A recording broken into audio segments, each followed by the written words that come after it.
For me, it's the pounding of rain on metal, the purr of an engine that isn't yours, and the echo of footsteps climbing stairs right behind you when you thought you were alone. Those sounds live in my memory like auditory scars that reopen every time I drive at night or hear an unfamiliar engine in my parking lot. That was 8 months ago, and I still check my rearview mirror compulsively, still look for that gray sedan at every corner, still feel the weight of eyes watching me, even when I'm completely alone. My name is Ondine Blackwell. I'm 29 years old, and I work as a graphic designer for an advertising agency in Portland, Oregon. It's a good job, well paid, with the downside that sometimes, often, it means staying late when a client needs last-minute changes or when a project has an impossible deadline. That February night, it had been both. It was 10:47 p.m. when I finally put away my laptop, put on my coat, and walked to the office building's underground parking garage. The parking garage was almost empty. My blue Honda Civic was where I had left it that morning, lonely under the flickering fluorescent lights that made everything look sickly and surreal. My footsteps echoed on the concrete as I walked, my keys jingling in my hand. There was something unsettling about being alone in that cavernous space. But I had done it hundreds of times before. I just needed to get to my car, drive 15 minutes home, and collapse into bed. Outside, the rain had started. Not the typical Portland drizzle, but real heavy rain that pounded my windshield like tiny bullets as soon as I pulled out of the parking lot. The wipers were working at full speed, barely able to keep up. The streets glistened black under the streetlights, reflecting everything in blurry duplicate.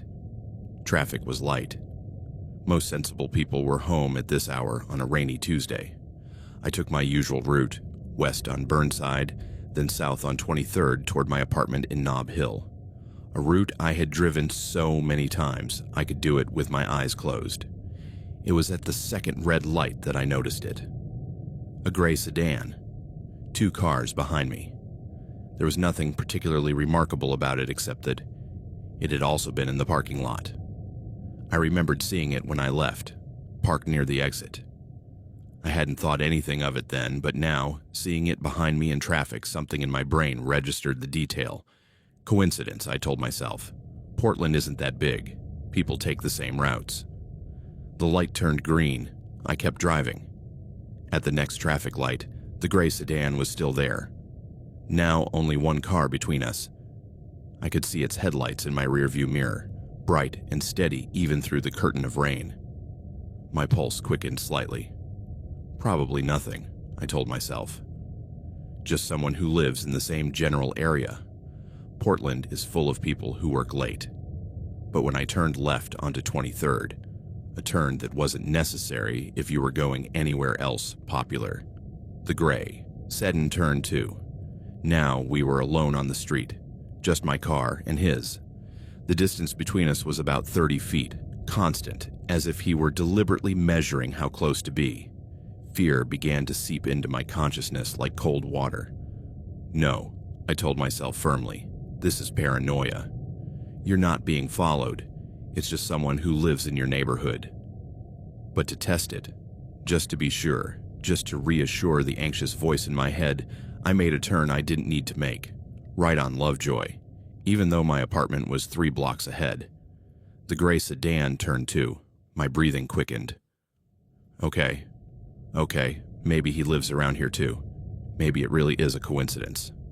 I made another turn, left on 21st, then immediately right on Marshall. The gray sedan followed every turn, without hesitation, without signs of confusion, as if it knew exactly where it was going. Panic began to replace denial. Someone was following me, really deliberately following me. My hands gripped the steering wheel so tightly that my knuckles turned white. What was I supposed to do? Drive to the police station, call 911. But my phone was in my bag on the passenger seat, and I couldn't safely reach it while driving. I decided to try another test. If they were really following me, they would react to this. I accelerated, not excessively, not enough to be reckless, but enough to put some distance between us. My speedometer went from 30 to 40 in a 25 zone. The gray sedan accelerated too, maintaining that same 30-foot distance, like an invisible string tied between our cars. Oh God. Oh God, this is real, this is really happening. My mind raced through options.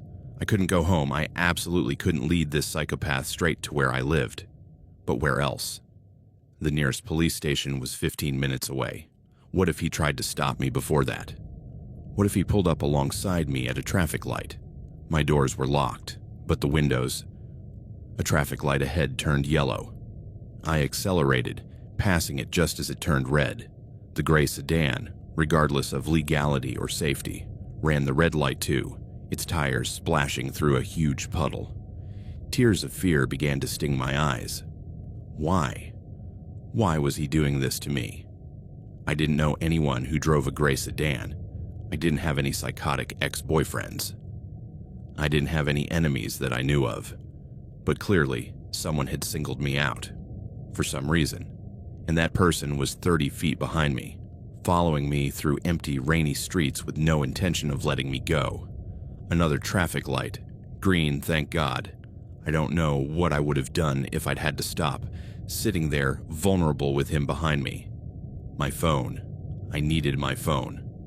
With one hand still on the wheel, I reached my other hand into my bag, feeling around blindly. My fingers brushed my wallet, my spare keys, finally, the edge of my phone. A horn made me jump.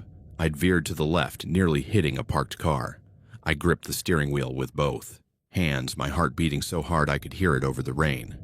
In the rearview mirror, the gray sedan remained steady, patient, as if it had all the time in the world. A new idea, desperate but perhaps functional, came to me. The Fred Meyer on Burnside. Open 24 hours, large parking lot, people, security cameras. If I could get there, I could run inside, ask for help, call the police from relative safety. I changed direction, heading back toward Burnside. The gray sedan adjusted its route smoothly, still following.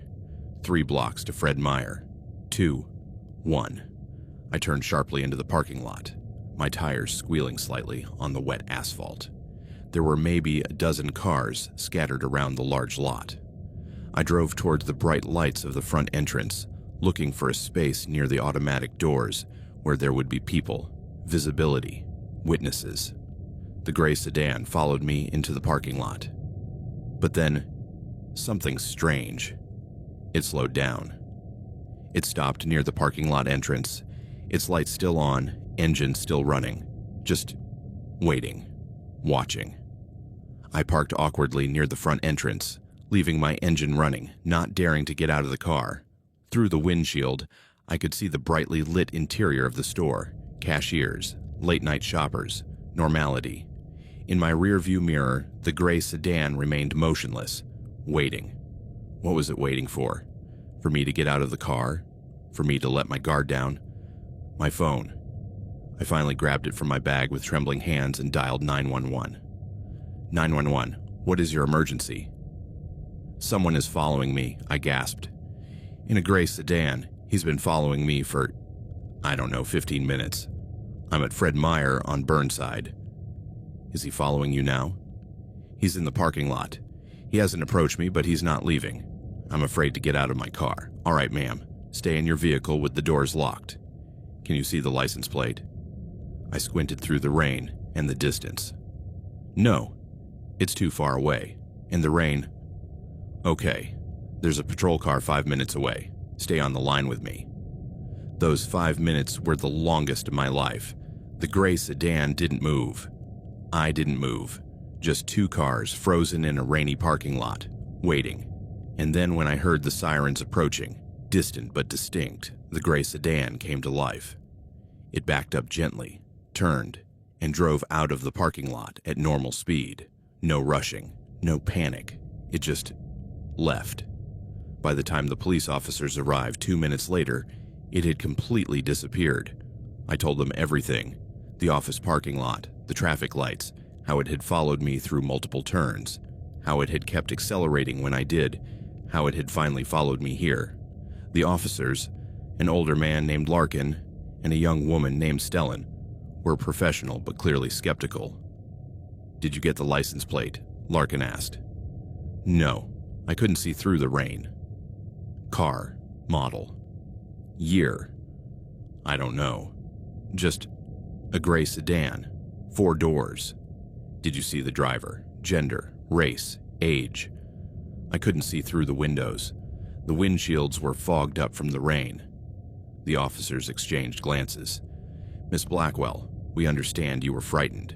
Driving alone late at night can be unsettling, but without a license plate, without a description of the driver, without any real evidence of a threat." He followed me. My voice rose, bordering on hysteria.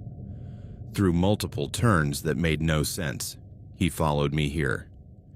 It's possible you were simply going to the same general area. Portland isn't that big. No, this wasn't coincidence. This was deliberate. He was hunting me." Stellan placed a gentle hand on my shoulder. "We're going to file a report, and we're going to escort you home. Make sure you get there safely. But honestly, without more information, there's not much else we can do." They escorted me home, their patrol car following my Civic through the wet streets. This time, there was no gray sedan, just me and my police shadow. My apartment building was a 3-story complex on Nob Hill, with open parking in the back. I parked in my assigned spot, space 2B, second floor, while the officers waited, watching. "Do you want us to walk you up?" Larkin offered. Part of me wanted to say yes, but another part, the proud, independent part, resisted. "I'll be fine. Thanks for the escort." I watched them drive away, their taillights disappearing into the night. Then I got out of my car, running through the rain to the back entrance of the building. My hands fumbled for my keys as I climbed the outside stairs to the second floor. Apartment 2B, my home, safety. The key slid into the lock. I turned it. I pushed the door open. And then I heard, behind me from the parking lot below, the distinct sound of a car door closing. I froze. Every muscle in my body tensed with primal fear. Slowly, so slowly, I turned my head to look toward the parking lot. There was a gray sedan parked 3 spaces away from mine. It hadn't been there when I arrived. I was sure. I had looked. I had checked. And standing next to the car, looking directly up at me, was a figure. Male, judging by the build. He wore a dark jacket and a hat that obscured his face. He didn't move. He just stared. Staring at me, standing in my doorway. My apartment open behind me, completely exposed. Terror hit me so hard I could barely move. But somehow, instinct, adrenaline, I don't know. I forced myself into my apartment and slammed the door shut. My hands were shaking so violently I could barely lock the deadbolt. 1, 2, both deadbolts. The chain too. I ran to my window, staying to one side, looking cautiously down. The man was still there, still looking up at my window, as if he knew exactly which one was mine. And then, casually, unhurriedly, he walked toward the building, toward the stairs, toward my floor. I grabbed my phone, dialing 911 again with fingers that barely worked. 911, what is your emergency?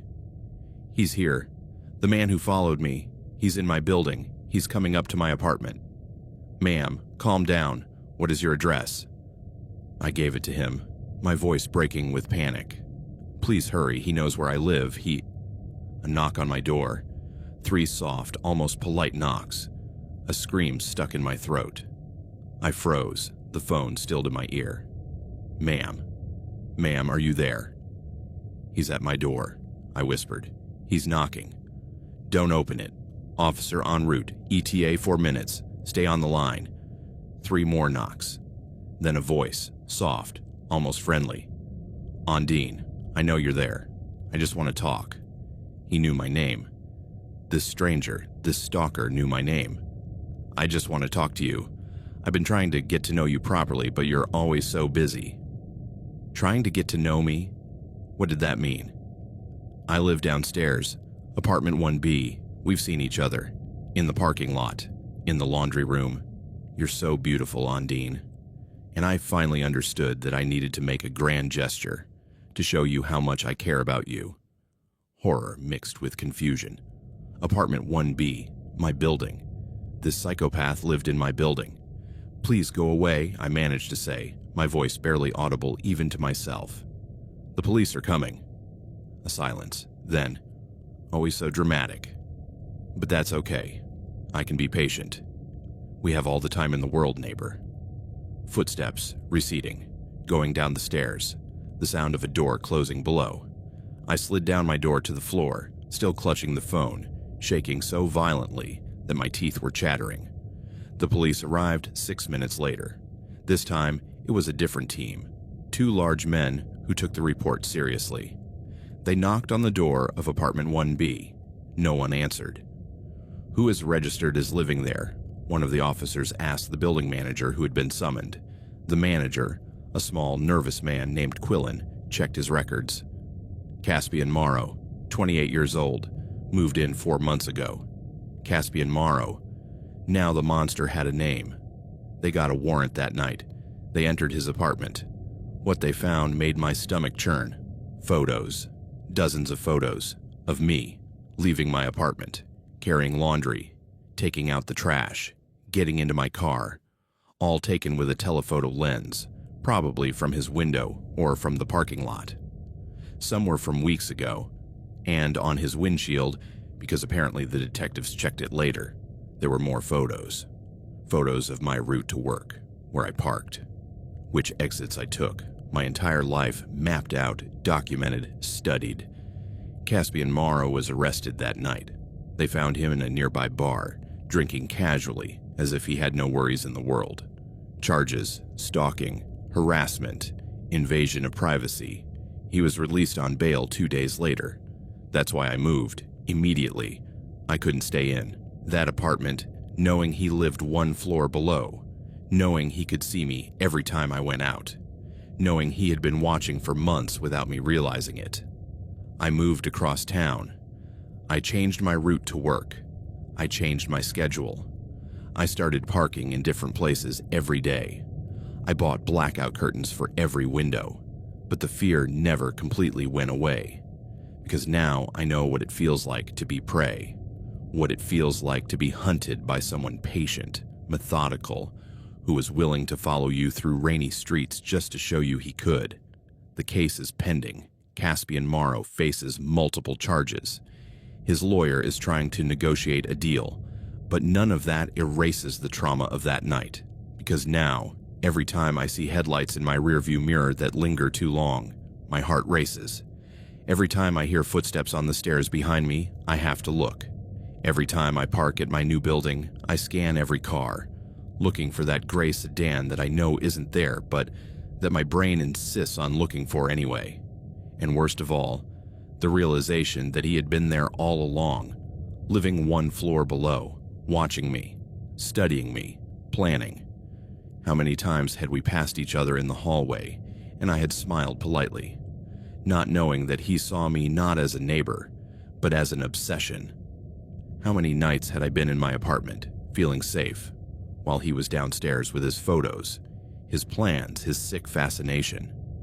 My therapist says I have hypervigilance, a symptom of trauma, that my brain was rewired by that night, now constantly scanning for threats, unable to fully relax.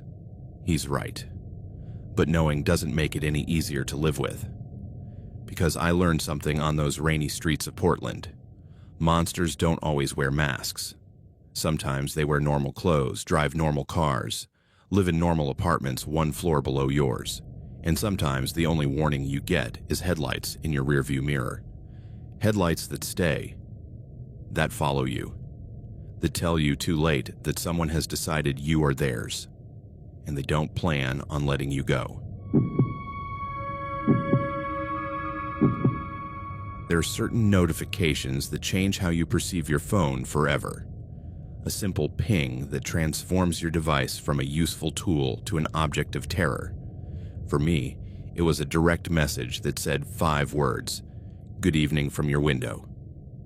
At that moment, as I sat on my bed with the lights off, staring at the curtains that suddenly seemed too thin, too transparent, I understood that the digital and physical worlds were not separate realms, that someone could be watching me through a screen and through my window simultaneously, and that this person not only knew who I was, they knew where I slept. My name is Reverie Castellan. I'm 27 years old, and I work as an event coordinator for a public relations firm in Denver, Colorado. My life, like that of most people my age, exists both online and offline. Instagram is part of my job, promoting events, showing the glamorous side of the industry, building my personal brand. I post regularly, photos of event setups, selfies in pretty places, stories from my daily life.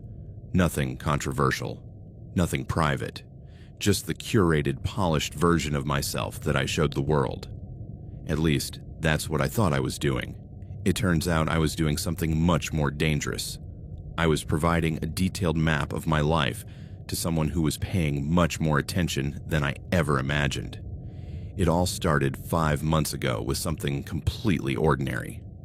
I posted an Instagram story one Tuesday morning, my Starbucks vanilla latte sitting on my desk at home, with the caption, "Fuel for Tuesday." Nothing special. The kind of content I post 5 times a week. That night, I noticed I had a new follower, a ghost watcher, you're 47.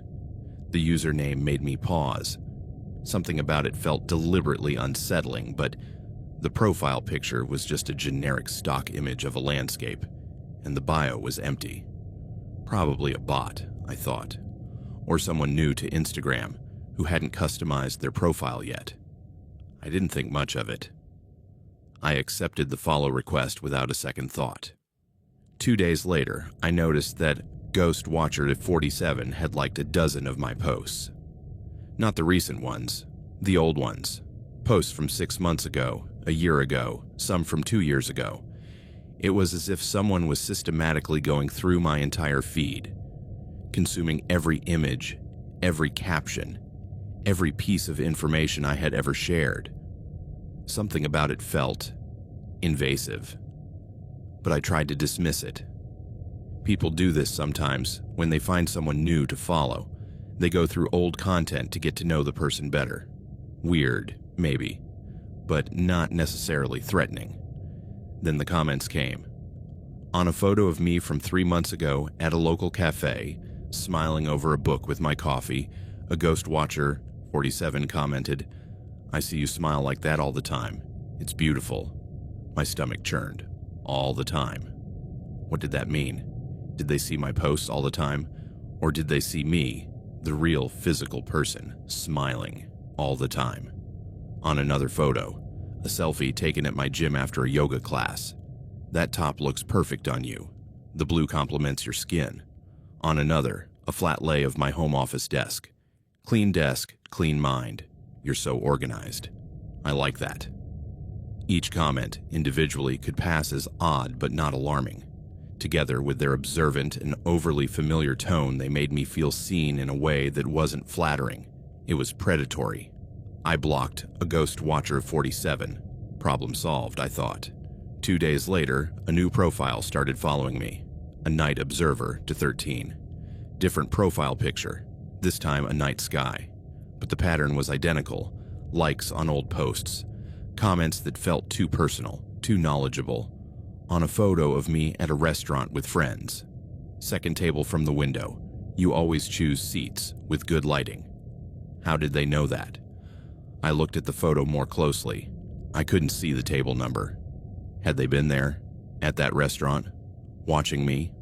I blocked that profile too. Then I switched my account from public to private. I would only accept follow requests from people I recognized. I felt safer.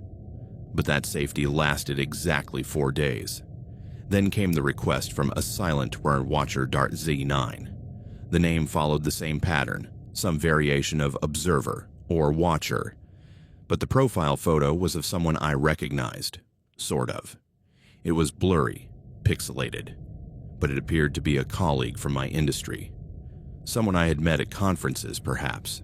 The kind of professional connection I would normally accept without a second thought. I hesitated. Something felt wrong. But my brain rationalized. Maybe this person really did work in events, really did know me tangentially, and by some strange coincidence had chosen a username similar to my previous stalkers. I accepted the request. Mistake. Massive, terrible mistake. The next morning, a silent watcher, or 89, had commented on a photo I had deleted. Let me say that again. He had commented on a photo I had deleted. It was a gym selfie I had posted and then deleted 30 minutes later because I didn't like the angle. But silent watcher, R89, commented, "Too bad you deleted this one. You looked beautiful with your hair pulled back like that." The photo no longer existed on my feed, but somehow they had seen it. They had saved it. They remembered it. Fear began to replace discomfort. This wasn't just a weird follower. This was someone who was actively monitoring me in real time, saving content I deleted. I blocked Silent Watcher 89 immediately. I changed all my passwords, Instagram, email, everything. I enabled two-factor authentication. I set my account to maximum privacy. For 2 weeks, nothing. No more weird accounts, no more disturbing comments. I started to relax, to convince myself it was over. Then the direct message arrived, not from Instagram, from my personal email. The sender was a meaningless address, a random mix of letters and numbers, no subject line, just a message body. Changing passwords doesn't matter when I know where you go. Attached was a map, a Google Maps route, from my apartment to my office, every street I took, every turn, including the shortcut through the mall parking lot I used to avoid morning traffic. A shortcut I had never mentioned online that wouldn't show up in any logical search. My breathing became shallow. My hands began to shake. This wasn't online harassment. This was physical surveillance. Someone had been following me in the real world, documenting my movements, mapping my life. And now they were telling me they knew, that they had been watching me, and that changing passwords, my pathetic attempt at digital security, was useless because they had access to me in a much more tangible and terrifying way. I called the police. A detective named Theron Moss took my report. I showed him the Instagram profiles, the email, the map. He nodded sympathetically but said what I already knew he would say. Without a direct threat of harm, without clear identification of the stalker, there's little we can do legally. Document everything. If it escalates, if there's physical contact, property damage, explicit threats, come back immediately. Isn't this intense enough? I asked, my voice breaking. Isn't someone mapping my route to work a threat? It's disturbing, absolutely. But legally, without knowing who's behind this, without evidence of intent to cause physical harm, he shrugged helplessly. I strongly suggest installing security cameras, varying your routine, considering a restraining order if we identify the perpetrator. I installed cameras. I changed my route to work. I stopped posting on Instagram altogether, not even stories, nothing that could give clues about where I was or what I was doing. For 3 weeks, I lived in a state of constant hypervigilance. Every notification on my phone made me jump. Every car I saw more than once in my rearview mirror became a potential stalker. Every shadow in my peripheral vision was a threat. But nothing happened. No new emails, no new Instagram profile, no sign of the stalker. I began to wonder if it had worked, if my digital silence had caused them to lose interest, to move on to a more accessible target. And then, one night, one specific night I will never forget, I was in my apartment, in my bed, with the lights off, mindlessly scrolling through Reddit on my phone before bed. My phone vibrated. A direct message on Instagram. But I hadn't opened Instagram. I was still on Reddit. Yet the notification clearly said, "Message from the one watching." With trembling hands, I opened Instagram. The message was there. "Good evening from your window." My heart stopped beating. I literally felt like my heart stopped working for a full second before racing at panic speed.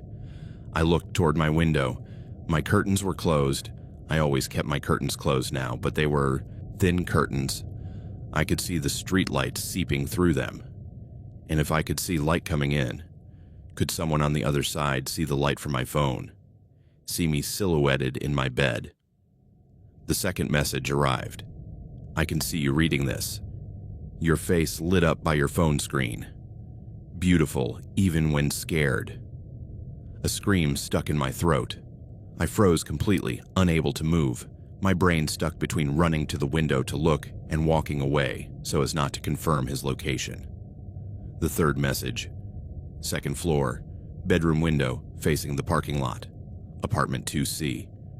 I know you so well, Reverie. They described my exact apartment, my exact window, my precise location. Finally, my body responded. I jumped out of bed, ran to the window, ripped the curtains aside. The parking lot below was empty. No one was standing looking up. No cars with anyone sitting inside. Just parking lot lights illuminating empty asphalt and lines of empty spaces. But that didn't mean they weren't there. They could be hiding, among the cars parked farther away, in the shadows next to the building, watching from an angle I couldn't see, or worse. They could be inside the building, in the hallway, on the stairs, seconds from my door. Complete panic hit me. I grabbed my phone, almost dropping it with numb fingers, and dialed 911. 911, what is your emergency? Someone is outside my apartment, I gasped. They're stalking me. They sent me messages saying they're watching me from my window. I need help. Ma'am, are you in immediate danger? Can you see this person? I can't see them, but they sent me messages saying they're watching me right now. All right, ma'am. Stay inside. Keep your doors locked. Officer on the way. I waited. 5 minutes. 10. Every second felt like an eternity. Every creak in the building sounded like footsteps. Every shadow under my door seemed to move. My phone vibrated again. Another message from other one, watching. The police won't change anything. You already know too much about how this works. They can't protect you from someone who is already so deep in your life. What did that mean? So deep in my life? Who was this person? The police arrived 12 minutes later. 2 officers checked the perimeter, the parking lot, the hallways. Nothing. No one. No sign of anyone lurking. Detective Moss arrived 20 minutes later. Now they were taking me seriously. Finally, there was a direct threat. A stalker claiming to be physically present at my location. We need to trace where these messages are coming from, Moss said, checking my phone. It may take time with the warrant, but we'll do it. And in the meantime, I asked, my voice still shaking, am I supposed to live knowing that someone is watching me, knowing where I live, potentially having access to... I stopped. A horrible thought had just occurred to me. My security camera. The one I installed. What if... Moss understood immediately. Where's the feed? On my phone. It's an app. I opened it, going into the security camera app. There was a notification I had missed earlier. New user added to your account. Horror flooded me. Someone had hacked my security camera. The thing I installed for security now gave them complete visual access to my apartment.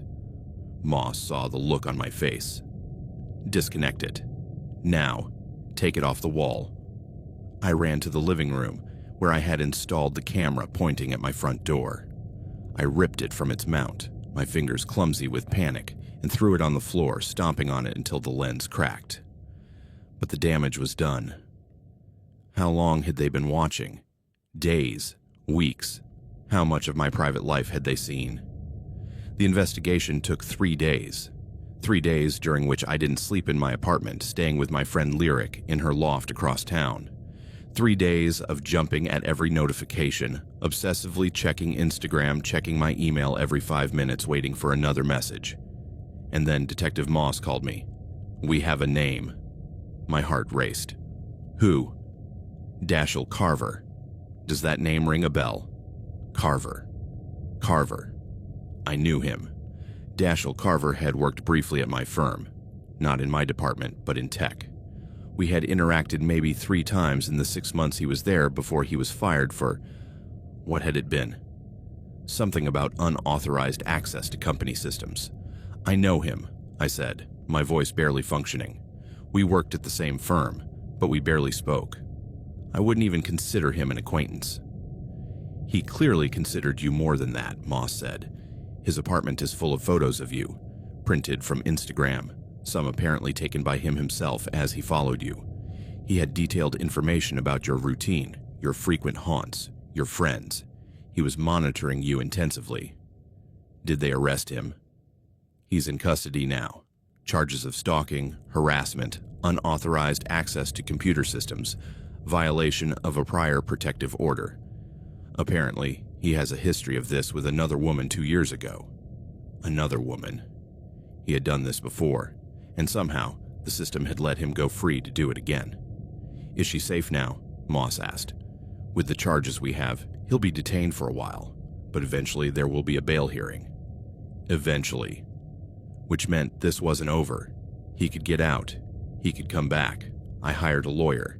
I got a restraining order. I changed all my locks, my devices, even my phone number. I quit Instagram entirely. I didn't just stop posting. I deleted my entire account. Dashiell Carver pleaded guilty to multiple charges as part of a plea deal. 2 years in prison, followed by 5 years of probation. A lifetime ban from contacting me in any way. I should feel relieved, vindicated, safe. But 2 years isn't enough. Not when he stole my sense of security, my ability to trust the digital world, my ability to exist online without constant fear. Because now I know that anything I post, any photo, any tagged location, any detail of my life, can be used by someone with malicious intent to build a map of my existence, to follow me, to stalk me, to invade not only my digital life but my physical life, and worst of all, the realization that he had been there all along, in the same office, 10 feet away from me in the hallway, smiling politely when we passed each other. And all that time he was obsessed, watching, documenting. How many times had he been near me without my knowing? How many times had I been in real danger and simply didn't know it? My therapist says I have PTSD, that my brain was traumatized by the invasion, by feeling that there was no safe space, neither digital nor physical, that my hypervigilance is an adaptive response. 3 months after his arrest, I still can't use social media without anxiety. I still cover my laptop camera with tape. I still check my windows obsessively before going to sleep. I still freeze when I see a profile with a strange username, when I receive an email from an unknown sender, when I notice the same car behind me in traffic. Because Dashiell Carver taught me something horrible, that our digital lives are not separate from our real lives, that every post, every photo, every piece of information we share online is potentially a tool for someone who wants to hurt us. That privacy is an illusion, that security is more fragile than we want to believe, and that someone may be watching you, studying you, obsessing over you, planning, without you having any idea, until it's too late, until the digital ghost of pixels and screens materializes at your window, in your parking lot, in your nightmares.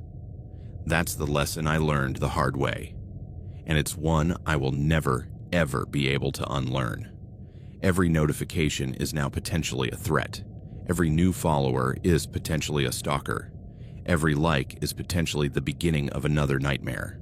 And there's no going back to the innocence of when a simple "good morning" was just that.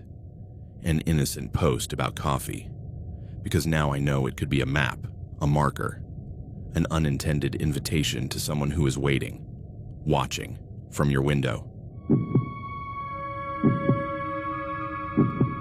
My name is Elowen Merrick. I am 31 years old, and I lived alone in a 1-bedroom apartment on the 3rd floor of a 5-story building in Austin, Texas. I work as a librarian at the downtown Central Library, a quiet and predictable job that I liked precisely because it was undramatic. My life was routine, orderly, safe. or so I thought. It was a Thursday in March when everything changed. I had gone for an early run, my usual 5-mile route around Town Lake, and returned home around 7:30 a.m., sweaty and panting, my legs burning in the satisfying way that comes from a good workout. I was looking for my keys as I climbed the stairs to the 3rd floor, my mind already planning breakfast when I saw it. A bouquet of flowers on my doormat. My first thought was confusion. I wasn't expecting any deliveries. It wasn't my birthday. There was nothing that could justify flowers. My second thought, as I got closer and actually saw them, was discomfort. They weren't fresh flowers. They were roses, a dozen of them, but they were wilted, darkened, as if they had been cut days ago and left without water. The petals were curled and brown around the edges. The stems were bare, except for a few thorns, and they were tied with a red satin bow that was too bright, too perfect, contrasting grotesquely with the dead flowers. There was a note attached, a small card in a white envelope, my name written on the front in neat cursive, LON. With fingers that suddenly felt cold despite the heat of my workout, I opened the envelope.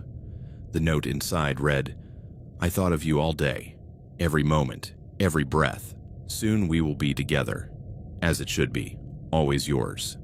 There was no signature, no name, just those words written in the same neat cursive. My stomach twisted. This wasn't romantic.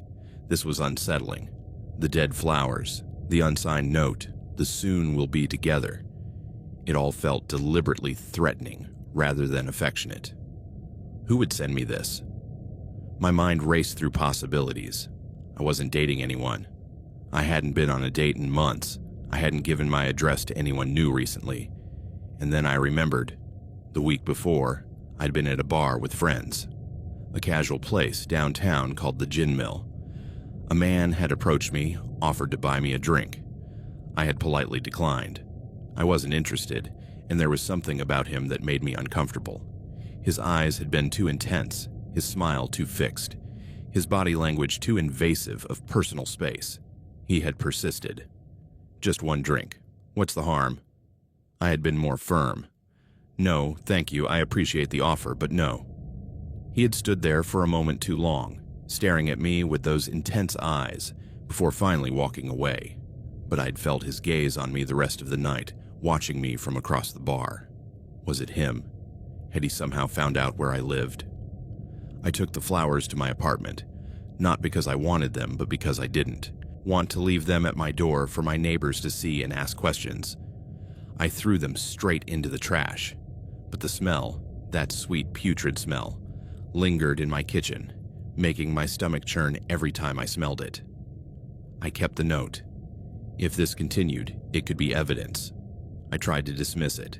It was probably just some silly secret admirer. Maybe someone from work who didn't know how to express interest properly. Weird, yes, but not necessarily dangerous. The next day, there were more flowers. These were fresh. Red roses, a dozen of them, perfectly arranged in a cheap vase. But what made them horrible wasn't their condition, but what accompanied them. Tied to the vase with ribbon was a lock of hair. Brown hair, long. Exactly the color of my hair. My blood ran cold. I picked up the lock with trembling fingers, holding it up to the light. It wasn't similar to my hair. It was identical. Same texture, same exact shade. Was it mine? I ran to my bathroom, staring at myself in the mirror, looking for signs that someone had cut my hair without me noticing. But my hair looked normal. No sections noticeably shorter. No signs that it had been tampered with. But that didn't mean anything. A small strand could be taken without my noticing, especially while I was asleep. The thought made me feel physically sick. Had someone been in my apartment while I was asleep? Had they watched me, touched me, taken a part of me without my knowledge? I frantically checked my locks. They were still intact. There were no signs of forced entry. But apartment locks could be picked by someone with the skills, right? And I didn't have a chain lock, just the standard deadbolt. The note with these flowers was more explicit.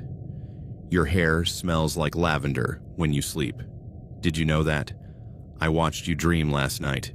You are so beautiful when you are vulnerable. Soon there will be no more doors between us. Pure terror flooded me. This wasn't a secret admirer. This was a stalker. Someone who had been in my apartment, who had watched me sleep, who had taken a physical part of me. I called the police with hands shaking so violently I could barely hold the phone. An officer named Saffron Valdez arrived 30 minutes later, taking my report with an increasingly serious expression. "Do you have any idea who this could be?" she asked, photographing the flowers, the hair, the notes. I told her about the man at the bar, but I don't know his name. I didn't give him my number or my address. I don't know how he could have found me. "People have ways," Valdez said darkly, "especially now with social media. Do you have Instagram, Facebook, anything that might have location-tagged photos?" Yes, my Instagram was public. I had posted a selfie from my apartment complex 2 months ago, tagged with the general location. Enough for someone determined to narrow down where I lived. "We'll look into it," Valdez promised. "In the meantime, I strongly suggest installing additional locks, a chain lock at the very least. Consider a security system if you can afford it. And document everything, every delivery, every note, any suspicious behavior." She left, leaving me alone in my apartment that suddenly felt less like a sanctuary and more like a cage that someone could open whenever they wanted. That night, I installed a chain lock. I put a chair under the doorknob, something I had seen in movies, not knowing if it really worked but needing the illusion of extra security. I checked every window twice, even though I was on the 3rd floor and it would be difficult for someone to get in from the outside. And I tried to sleep. It was impossible. Every sound, every creak of the building settling, every neighbor's footsteps in the hallway, every car passing outside made me jump. I lay in the dark with my eyes open, my heart pounding, convinced I heard breathing that wasn't mine, footsteps approaching, my door handle being tested. Around 2 a.m., I heard something that made me sit bolt upright in bed, my heart in my throat. Scratches. On my lock. It wasn't my imagination. It wasn't the building settling. It was the distinct sound of metal against metal. Like someone inserting a key, testing to see if it fit, removing it, trying another. Someone was trying to get into my apartment. I froze completely, every muscle locked with terror. My phone was on my nightstand. Silently, so silently, I reached out and grabbed it. I dialed 911 but didn't press call yet. First, I listened. The scratching continued, deliberate, patient, as if whoever was outside had all the time in the world. Then a voice, soft, barely audible through the door. "Elowen, I know you're awake. I can feel you behind this door, afraid. You don't need to be afraid. Soon we'll be together. It's destiny." I pressed call. 911, what is your emergency? "Someone is trying to get into my apartment," I whispered. "They're at my door right now, trying to pick the lock." "Ma'am, what is your address?" I gave it to them, my voice barely working. "Officer on the way, ETA 5 minutes. Stay on the line with me. Do you have a safe place to hide?" My bathroom. I had a deadbolt on the bathroom door. I slid out of bed, tiptoeing through my dark apartment to the bathroom. I closed the door as quietly as I could, locked the deadbolt, and curled up in the bathtub with the phone pressed to my ear. The scratching stopped. Silence. Then footsteps receding. Fast now, running down the hall, down the stairs. When the police arrived 4 minutes later, whoever had been at my door was gone. But they left something behind. Another note slipped under my door. Almost.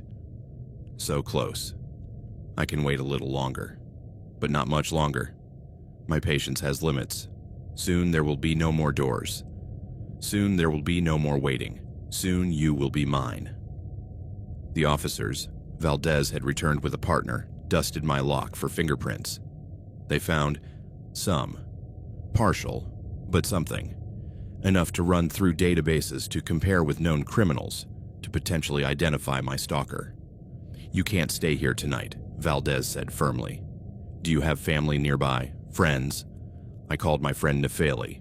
She came to pick me up at 3 a.m., asking no questions, just offering her couch and a cup of tea and the kind of quiet solidarity that only a true friend can provide.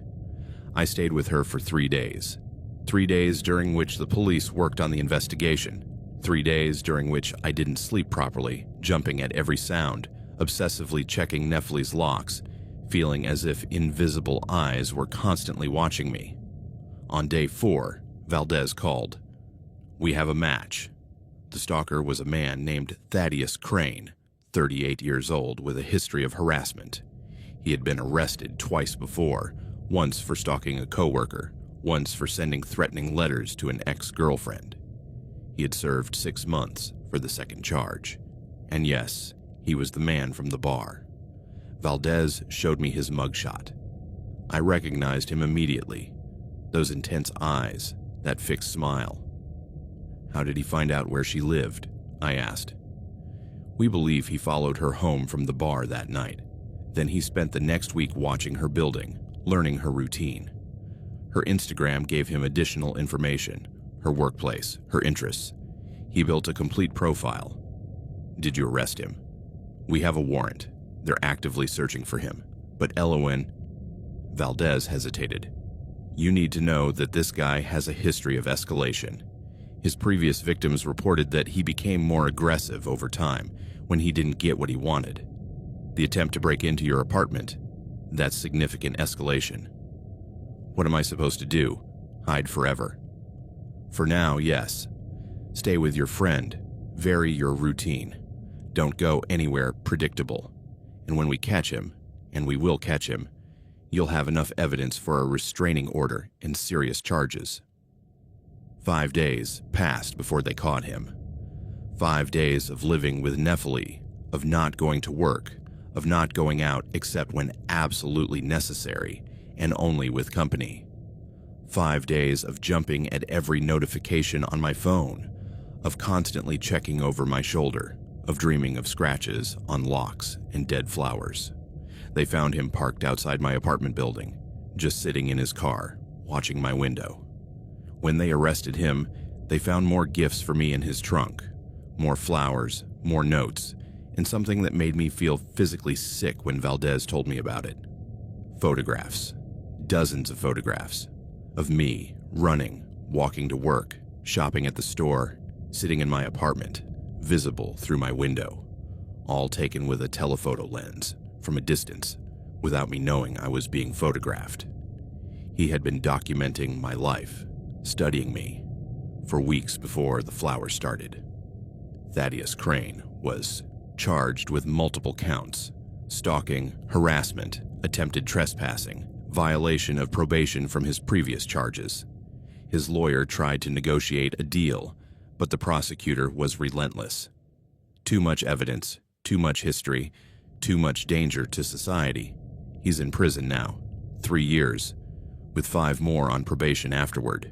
Permanent restraining order prohibiting him from contacting me in any way.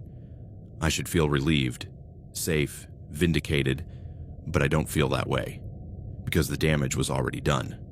My apartment, the place that had been my home for 4 years, never felt safe again.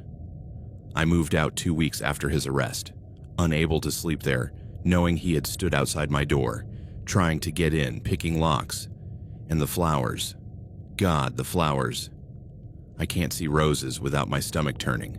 I can't walk past flower shops without that smell, that sweet putrid scent of death disguised as beauty, transporting me back to that morning, to finding that first bouquet, to thinking it was just weird before I understood it was a threat.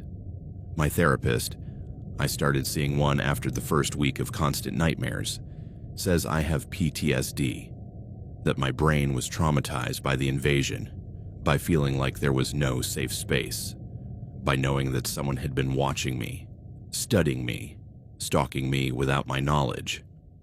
Especially the lock of hair, she said.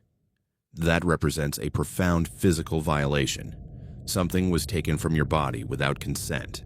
That creates a distinct trauma. She's right, because that lock of hair, which detectives determined was indeed mine, probably cut while I was sleeping deeply one night when he had apparently managed to pick my lock briefly before something scared him off, represents something deeper than the notes or the flowers. It represents that he was close enough to touch me, to alter my body, to take a piece of me, and I didn't know. I slept through it. That's the part that haunts me more than anything else. That he was in my most private space, that he saw me in my most vulnerable state, and I was completely unaware. Now I sleep with the lights on, even in my new apartment, a place with better security, with cameras, with a police officer neighbor right below who knows my story. I can't sleep in complete darkness. I need to see.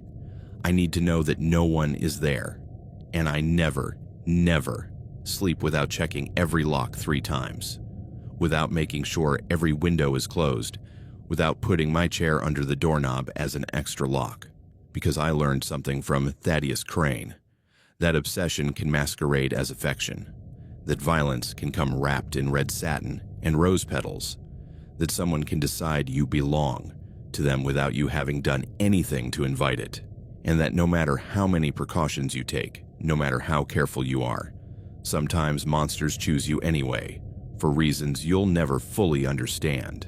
Now, 9 months later, I can function, I can go to work, I can go out with friends, I can exist in the world. But part of me is permanently on alert, permanently scanning for threats, permanently listening for scratches on locks that aren't there. And every time I see flowers, especially roses, on a doormat, my heart races. My breath shortens. My brain screams danger even when I know rationally that it's just a neighbor receiving a gift. Because for me, flowers will never be just flowers again. They will always be a promise, a threat, a reminder that someone decided I was theirs and almost made it happen. That's the real horror, not what happened, though that was terrible, but how close it came. How close he came to opening that door, how close he came to there being no more doors between us, like he promised. And knowing that if I hadn't called 911 that night, if the officers had taken 5 more minutes, if he had been a little more skilled with locks, it could have ended very, very differently. That's the nightmare I live with. Not what happened, but what almost happened, and never ever being able to forget how thin the line is between safety and violence, how easy it is for someone to decide you're theirs, and how hard it is to make them stop until it's almost too late. My name is Marlo Ashford. I'm 33 years old and I live in a 10-story apartment building in downtown Seattle. I work as a data analyst for a technology company, which means irregular hours and a lot of work from home. My apartment, 4B on the 4th floor, is small but adequate. 1 bedroom, bathroom, combined kitchen dining room, and a living room with windows facing the street. It's an older building, built in the 80s, with thin walls and hallways that smell vaguely of dampness. But the rent was reasonable for Seattle, and the location was perfect for my commute. Or it was, until the calls started. The first one came on a Tuesday at 12:47 a.m. I was asleep, fast asleep, when the buzz of my phone woke me up. That specific sound it makes when it vibrates against my nightstand, resonating in the wood like a trapped insect. I reached for my phone blindly, squinting at the bright light of the screen. Unknown number. Probably spam, I thought. Or a wrong number. But at midnight, instinct made me answer. What if it was an emergency? My mother. A friend using someone else's phone. Hello? My voice was hoarse with sleep. Silence. Not the silence of a dropped call. The silence of an open line. I could hear that specific quality of presence. The emptiness that tells you there's an active connection, just no one talking. Hello? I repeated, louder now, my irritation growing. Who is this? More silence, and then, barely audible but unmistakably present, breathing, slow, deliberate, like someone inhaling and exhaling purposefully, making sure I could hear them. Fear pricked me, cold and sudden. "Who is this?" I demanded, my voice now edged with panic. The breathing continued, steady, patient. I hung up, my heart beating faster than it should. Probably just a prankster, I told myself. Some teenager making prank calls. Or a scammer trying to get me to talk so they could record my voice for identity theft. I put my phone back on the nightstand, burying myself under my blankets. But falling asleep took much longer than I expected, my brain unable to let go of the sound of that breathing. The second call came 2 nights later, 1:23 a.m. Same pattern, unknown number, silence when I answered, then that slow, deliberate breathing. This time, I didn't bother to speak. I just listened for a few seconds, then hung up and blocked the number. The third call came the following night. Different number, but the pattern was identical. And then they started coming every night. Sometimes 1 call, sometimes 3 or 4. Always around midnight or shortly after. Always the same silence, the same breathing. I blocked every number, but apparently this person had infinite access to disposable phones or call spoofing apps. Every night, a new number. Every night, the same nightmare. After a week of this, I was exhausted. I couldn't sleep properly, jumping every time my phone made the slightest sound. I put my phone on silent at night, but then I worried about missing legitimate emergency calls. I tried turning it off completely, but my anxiety about being completely unreachable kept me awake anyway. And the calls were having a psychological effect. Every night, knowing they would come, waiting for that buzz, that silence, that breath. It was like being stalked by a ghost that only existed in sound waves. Then, on night 9, something changed. The call came at 12:34 a.m.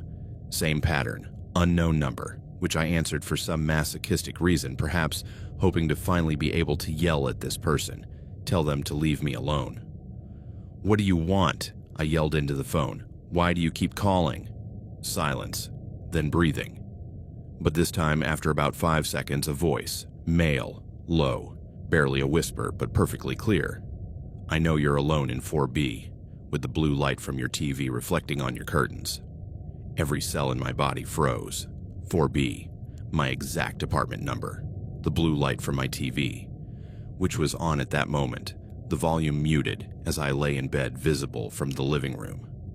Someone could see me. They were watching me right now.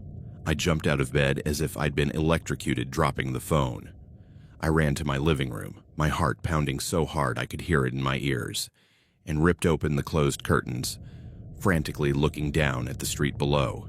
Parked cars, dark buildings across the way, a few lit windows, but no obvious figures standing in the street looking up, no visible people watching me. But they had to be there, somewhere. They could see my window, see the light from my TV, know my exact apartment number. I closed my curtains completely, ran back to my bedroom, grabbed my phone from the floor where I had dropped it. The call was still connected. "Who are you?" I whispered, my voice shaking. "What do you want from me?" Silence. Then, so soft I almost missed it. "Good evening, Marlowe." They knew my name. The call ended. I sat on my floor, shaking violently, my mind racing. How did they know my name? My apartment number could have been figured out if they knew my address. There are ways to look up that information. But my name? Had they been going through my mail, my package labels, or did they know me? Was it someone I knew, someone who had been in my apartment, who knew where I lived because they had been there? The possibility made me feel physically ill. I called the police. An officer named Caspian Reeves arrived 30 minutes later, taking my report with an expression that oscillated between sympathetic and skeptical.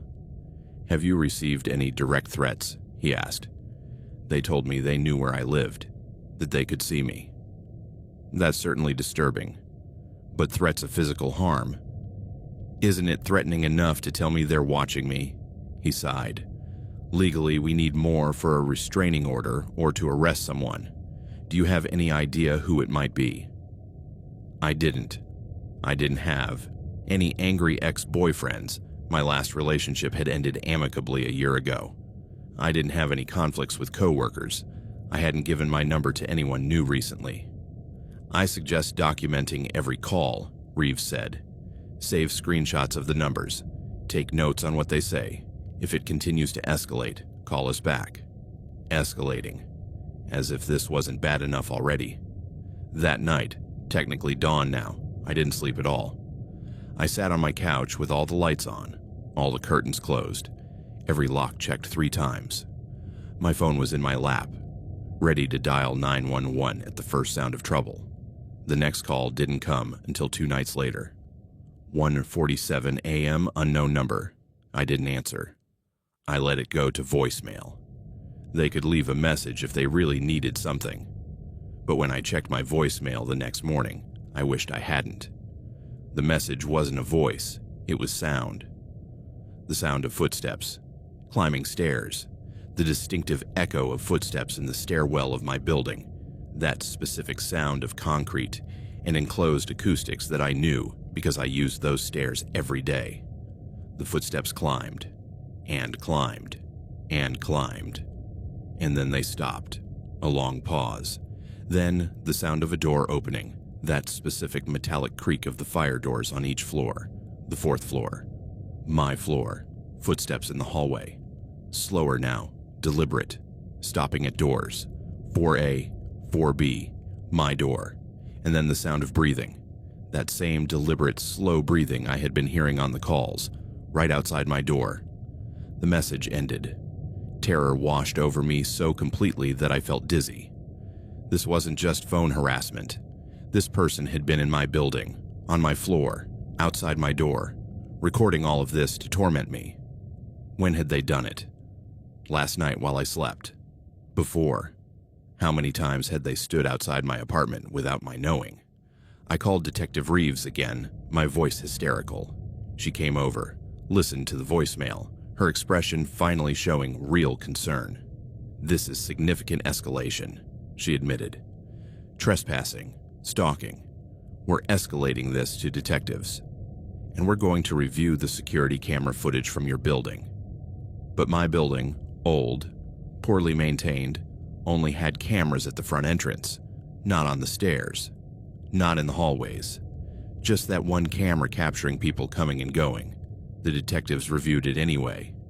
And they found something. A man captured on footage from 3 nights ago, the night of the voicemail, entering the building at 1:34 a.m. He wore a baseball cap pulled low over his face, a hoodie, impossible to identify clearly. But his body language was distinctive. He moved like someone who knew the building, who didn't need to check signs or apartment numbers, someone familiar with the space. "Do you recognize this person?" asked the detective.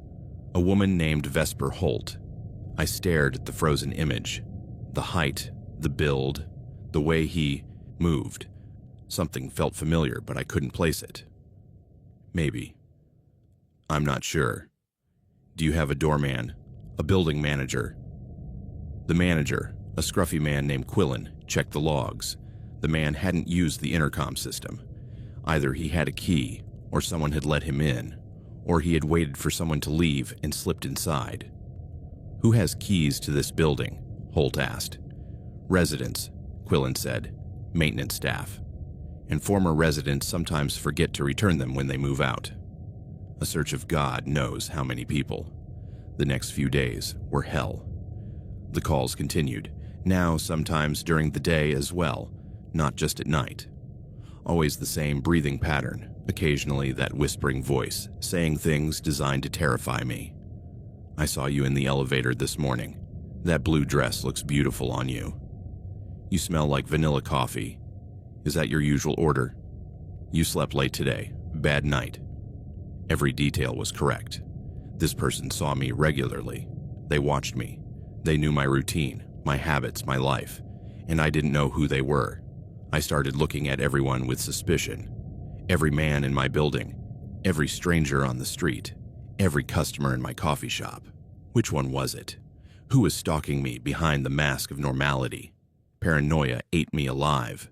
I stopped using the elevator, always taking the stairs, my heart pounding every time I heard footsteps behind me. I stopped going to my usual coffee shop.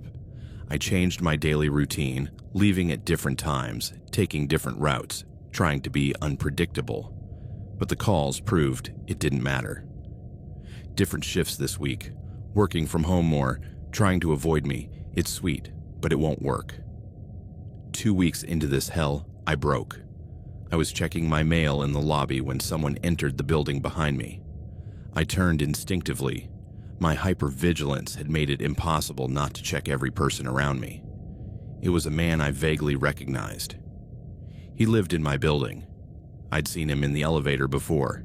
Maybe we'd smiled politely at each other in the hallway. 30-something, dark hair, average height. Completely ordinary. Except when our eyes met, something happened in his expression.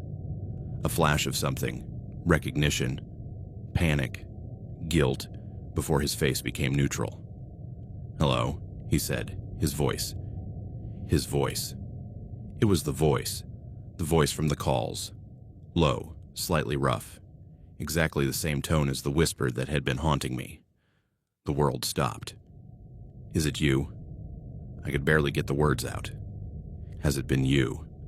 His expression changed, something between surprise at being caught and something darker. "I don't know what." "It's you." My voice rose, hysteria bubbling up. "I recognize you. Your voice." He moved closer, raising his hands in a gesture that could have been appeasing or threatening. "Marlowe, calm down." Knowing my name. Confirmation. I screamed. A full, primitive scream. That echoed through the lobby. And then I ran, past him toward the stairs, climbing as fast as I could, my keys already out, my phone in my other hand, dialing 911. I reached my apartment, slammed the door behind me, locked both deadbolts and the chain. My phone connected. 911, what is your emergency? "My stalker. He's in my building. I just saw him. I need help." The police arrived in 6 minutes. By then, the man was gone. He fled the building, according to security camera footage. But I had seen his face, clearly. And Quillen, the manager, identified who it was. Theron Blackwood, resident of apartment 7C. The detectives went to his apartment. He wasn't there. But what they found when they got a search warrant made me feel like I had been living in a horror movie. Photographs, hundreds of them, of me, leaving the building, entering, in the elevator, in the lobby, walking down the street, all taken with a telephoto lens or from angles that suggested hidden surveillance. Notes about my routine, what hours I worked, where I bought coffee, how often I received packages, when my lights went out at night, and a collection of disposable phones, dozens of them, all used to make the calls. Theron Blackwood was arrested 3 days later, found staying with a friend on the other side of town. Charges: stalking, harassment, electronic invasion of privacy, and several others that the prosecutor added. Under questioning, he finally confessed. He had lived in my building for 2 years, longer than I had been there. He had noticed me when I moved in, had developed what the detective described as an illusory romantic fixation. He believed I felt the same way, that our chance encounters in the elevator were meaningful moments, that my polite smiles were invitations. When he realized I wasn't reciprocating his signals, he had decided to help me understand our destiny by calling me, connecting with me in this way. The twisted logic of a man who had turned normal neighborly encounters into a full-blown romantic narrative in his head. He's in prison now, 3 years, with parole afterward. Permanent restraining order. But I moved anyway.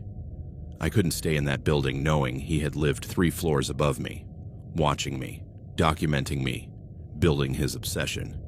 And the calls. God, the calls. I changed my number. But the trauma remains, because now every time my phone rings from a number I don't recognize, my heart races. Every time there's silence on the line, even just that normal pause before a telemarketer starts their pitch, my stomach churns. And the silence. Silence has become something I can't bear. I always need background noise, Music, TV, podcasts, something filling the void. Because silence no longer feels empty. It feels full. Full of presence, of menace, of someone waiting on the other side of an invisible threshold.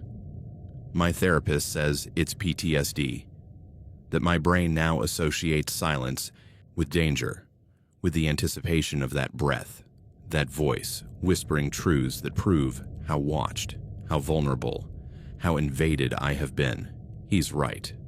But knowledge doesn't make it any easier to live with, because Theron Blackwood taught me something horrible. That you can live next to a monster and never know it. That polite smiles in elevators can be misinterpreted as invitations. That someone can build an entire fantasy around you without your knowledge or consent.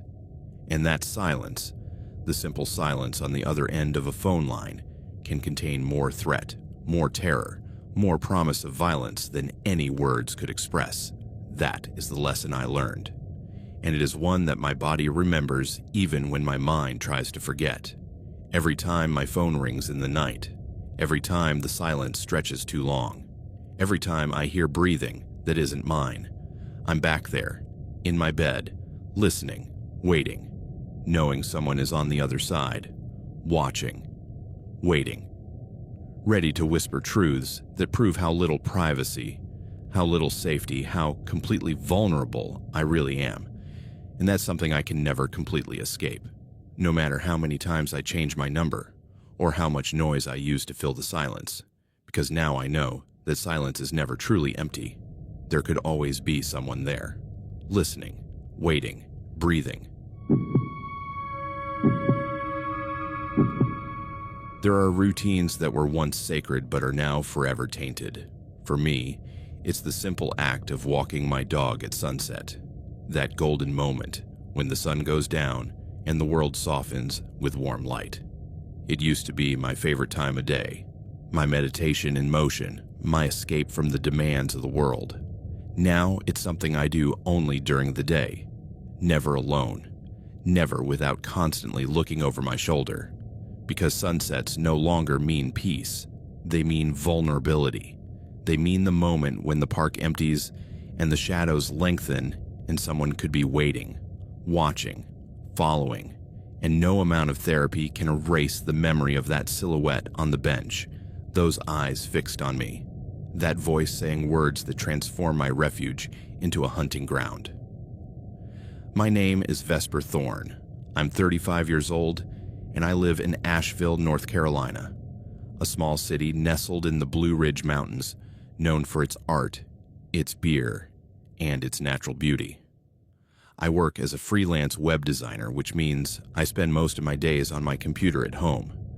My dog, Larkin, a 3-year-old golden retriever with boundless energy and absolute loyalty, was my motivation to get outside, to move, to connect with the world beyond my screens. Every day at 6 p.m. without fail, Larkin and I would head to Riverside Park, a 100-acre park with trails winding along the French Broad River. It was perfect, not too crowded, but not completely deserted, with enough other dog walkers and runners to feel safe, but enough nature to feel peaceful. Or so it used to feel. Everything changed one Wednesday in October.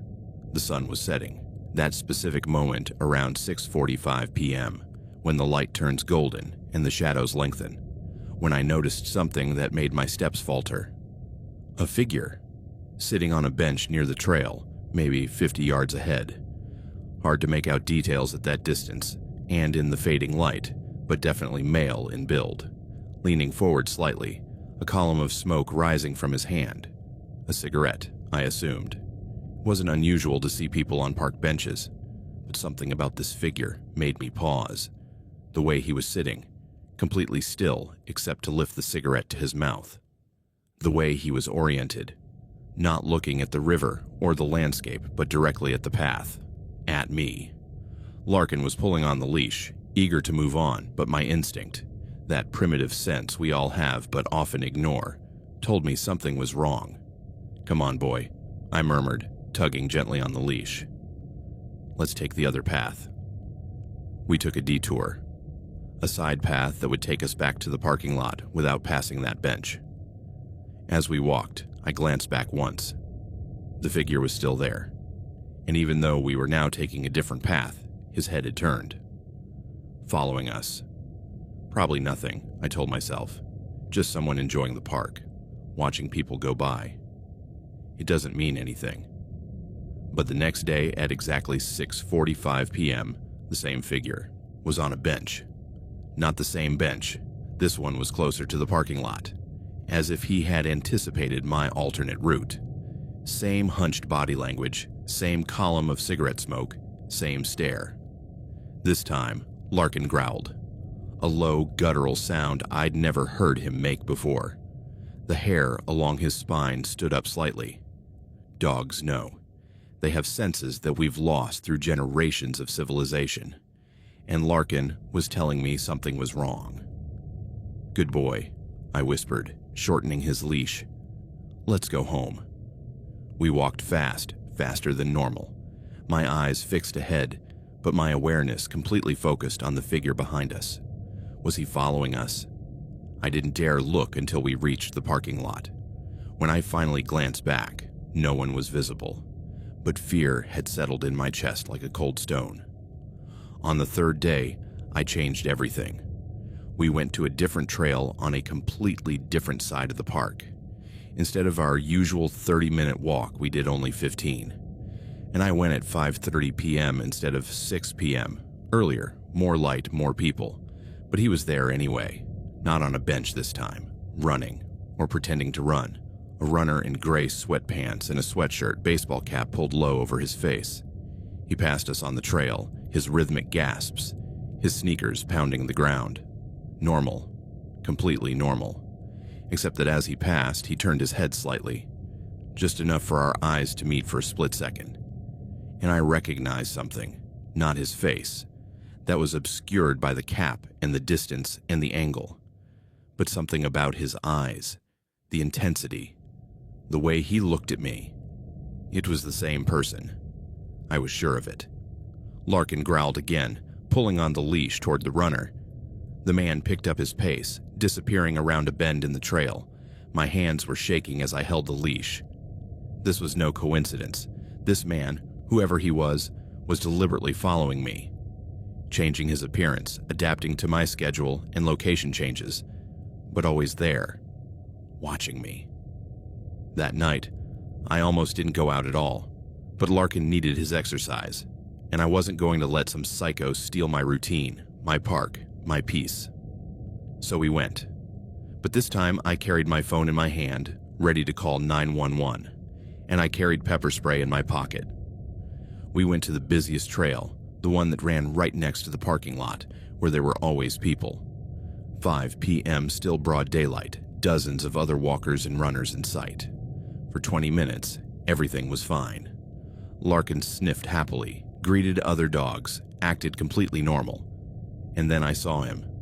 Not like the jogger, not on a bench, just standing, next to a large tree near the trail, partially obscured by the trunk, looking at me.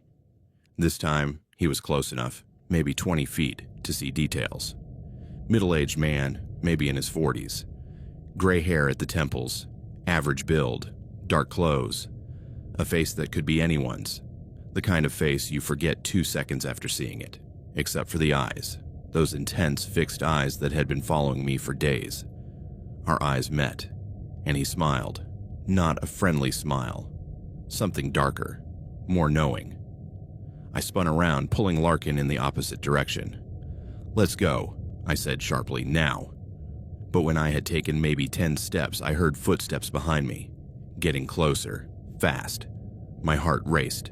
"Don't run," I told myself. Running shows fear. Running makes it a chase. Keep walking. There are people around. You're safe. The footsteps drew closer, and then a voice, directly behind me. "Nice dog." I froze.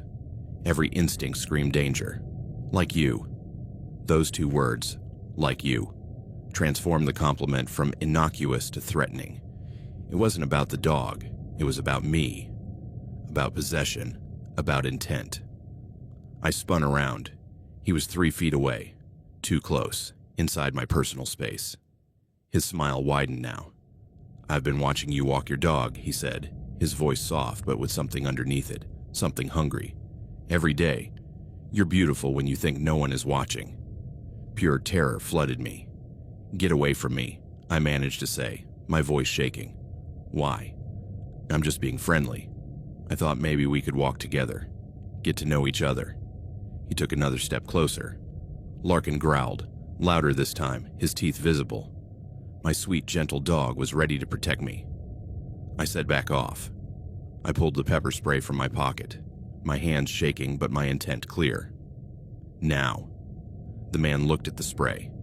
His smile faded. Something colder replaced his previous expression. "Don't be like that," he said. "I just want to be friends. I don't want your friendship. Go away, before I call the police." He stood there for a long moment, assessing. And then, quick as a snake, he reached out his hand toward me. I don't know if he was trying to grab me or just intimidate me. I didn't wait to find out. I squeezed the pepper spray. An orange stream shot out, hitting his face. He screamed, staggering backward, his hands going to his eyes. I ran. Larkin ran with me, his leash snaking in my hand, both of us moving faster than we had ever run before. I left the path, cutting through the underbrush, branches scratching my arms, my face. It didn't matter. I just needed distance. I just needed safety. Behind me, I heard shouting, cursing, footsteps crashing through the foliage. He was following me. My lungs burned, my legs screamed. But I kept running, Larkin keeping pace beside me, his own breath heavy with effort. I saw light ahead, the parking lot, people, witnesses, safety. I burst out of the tree line into the open space, nearly tripping. 2 women were loading their dogs into an SUV. I ran toward them. "Help me! There's a man. He attacked me. He was chasing me." The women looked at me, my scratched face, my gasping breath, my obvious terror. And immediately, one pulled out her phone. "Calling 911. I looked back, toward the woods. No one emerged. Whoever it was had stopped chasing me when he saw the witnesses. The police arrived in 8 minutes. I told them everything. The days of observation, the climb, the encounter, the chase. I described the man as best I could, though my details were frustratingly vague. Middle-aged, gray hair, average face. He could be anyone. The officers searched the park. They found no one matching the description. No sign of my attacker. "You've filed a report," said one of the officers, an older man named Caspian Holt. "We're going to increase patrols in this area, and I strongly suggest you don't walk alone for a while, especially not at dusk." I didn't. For 2 weeks, I paid a friend to walk Larkin during the day while I worked. When I walked him myself, I went to different parks different times, always with someone else, my friend Elowen, or my neighbor Stellan, or whoever I could recruit. I thought it was over. I thought the pepper spray and the police response had scared him off. Then I found the first note. It was in my mailbox. Not my postal mailbox, but the communal mailbox in my apartment building. An envelope with no postage, no address, just my name written in neat handwriting, Vesper. Inside was a photo of me, walking Larkin, in the park, from the week before the first encounter. But it wasn't just the photo. It was the timestamp in the corner, digitally added clearly on purpose, showing the exact date and time. 6:47 p.m., October 16th. The first day I had noticed the figure on the bench, and on the back of the photo, handwritten, "I've been watching you much longer than you think." Horror washed over me. This wasn't over. Not only was it not over, it had escalated. Now they knew where I lived. They had access to my building. They were documenting my life. I took the photo to the police. The detective who took my case, a woman named Saffron Reeves, looked at it with a grave expression. "This is stalking with documentation," she said. "Do you recognize the location where the photo was taken?" I recognized it. It was an angle from the trees along the trail, a place where someone could easily hide without being seen. He had been watching that spot, I continued, my voice shaking, waiting, knowing I would pass by. Reeves nodded. "Do you have any idea who it could be? Ex-boyfriends, co-workers, someone who recently showed interest in you. I didn't. My last relationship had ended 2 years ago, amicably. I worked from home, rarely going out except for basic necessities. I hadn't met anyone new recently. Neighbors? Reeves asked. If they had access to your building mailbox. My building had 40 apartments. I knew some of my neighbors casually, smiles in the elevator, small talk in the lobby, but not well enough to consider them friends. Any one of them could be my stalker. The next few days were a nightmare. More photos appeared. In my mailbox, slipped. Under my apartment door, one even taped to my windshield. All of me, all time-stamped, all showing that he had been following me for weeks. And then the photos changed. They weren't just from the park anymore. They were from outside my building, from my window, taken from the street looking into my living room, of me at the grocery store, at the coffee shop. Every aspect of my life was being documented by this ghost. Detective Reeves stepped up the investigation. They reviewed security camera footage from my building, and finally they found something.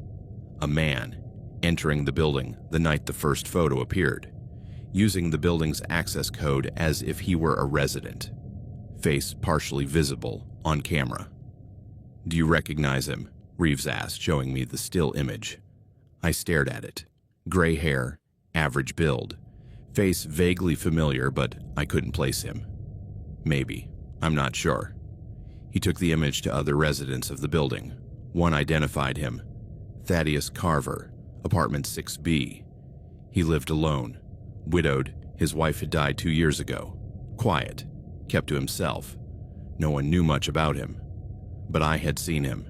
In the elevator. In the lobby. Always polite. Always silent. One of those people who fade into the background. Except he hadn't faded. He had been watching, studying, following me. The police got a warrant to search his apartment. What they found made me feel physically sick. An entire wall of photos, hundreds of them, of me. In the park, on the street, at my window. Some taken with a telephoto lens from a great distance. Others taken when he was close enough to capture my face clearly. And notes. Notebooks full of notes about my routine, my habits, my life. 6 p.m. dog walk. River path. Wears blue leash. Smiles at other dog walkers. Thursday. Grocery store. Buys white wine. Favorite brand. Pinot Grigio. Every detail of my existence meticulously documented. Thaddeus Carver was arrested that night. Stalking, harassment, invasion of privacy, assault, for the encounter in the park. His lawyer tried to argue that he was a lonely man who had lost his wife and developed an inappropriate fixation, but no intention of actual harm. But the photos told a different story. The escalation said otherwise. The encounter in the park, approaching me, touching me, showed intent. He's in prison now. 2 years, with parole afterward. Permanent restraining order. But the damage was done. Because now I can't walk my dog without constant fear. I can't enjoy the sunset, that golden moment I used to love, without looking for shadows, figures, threats. I moved out of that building. I couldn't stay knowing he had lived 2 floors above me, watching me, documenting me, building his obsession. And Larkin, my sweet, loyal Larkin, has changed too. He used to be friendly with everyone. Now he growls at strangers, especially men, as if he too carries the trauma, the memory of that day when he had to protect me from danger. His growling, once rare and alarming, is now constant. And every time I hear it, my heart races. Because I know what it means. Danger. Threat. Someone who shouldn't be there. My therapist says it's shared PTSD, that Larkin and I were both traumatized by the experience and now we trigger each other. That his anxiety feeds mine and vice versa. She's right. But knowledge doesn't make the walks any easier. It doesn't make the sunsets beautiful again. It doesn't erase the memory of those eyes watching me. That voice saying, "Like you." Those footsteps chasing me through the woods. Because Thaddeus Carver taught me something horrible. That danger can come from anywhere. From the polite man in the elevator, from the neighbor you barely notice, from someone who seems completely normal until you decide to investigate what lies beneath the surface and find obsession, surveillance, threat, and that a simple routine, something as innocent as walking your dog at sunset, can become a hunting ground if someone decides you are prey. That's the lesson I learned. And every time Larkin growls now, that low, guttural sound he never made before all this, it's not just a warning, it's a reminder. That danger is always potentially there, waiting, watching, in the shadows of dusk, and that sometimes, when your dog tells you something is wrong, it's already too late to avoid it. You can only run and hope you're faster than whatever is chasing you. There are sounds you should never hear when you're alone in your own home. The specific creak of the third floorboard in the hallway. The one that squeaks only when someone steps exactly in the middle. The soft whisper of a door opening when all the doors should be closed. The weight of footsteps that know your house as well as you do, that know where to step to make as little noise as possible. Those sounds live in my memory like auditory scars that reopen every time my floor makes the slightest creak. Now, 2 years later, I still can't be alone in my house without every sense on high alert, without listening to every sound, without wondering if that shadow in the hallway is just a shadow or someone more.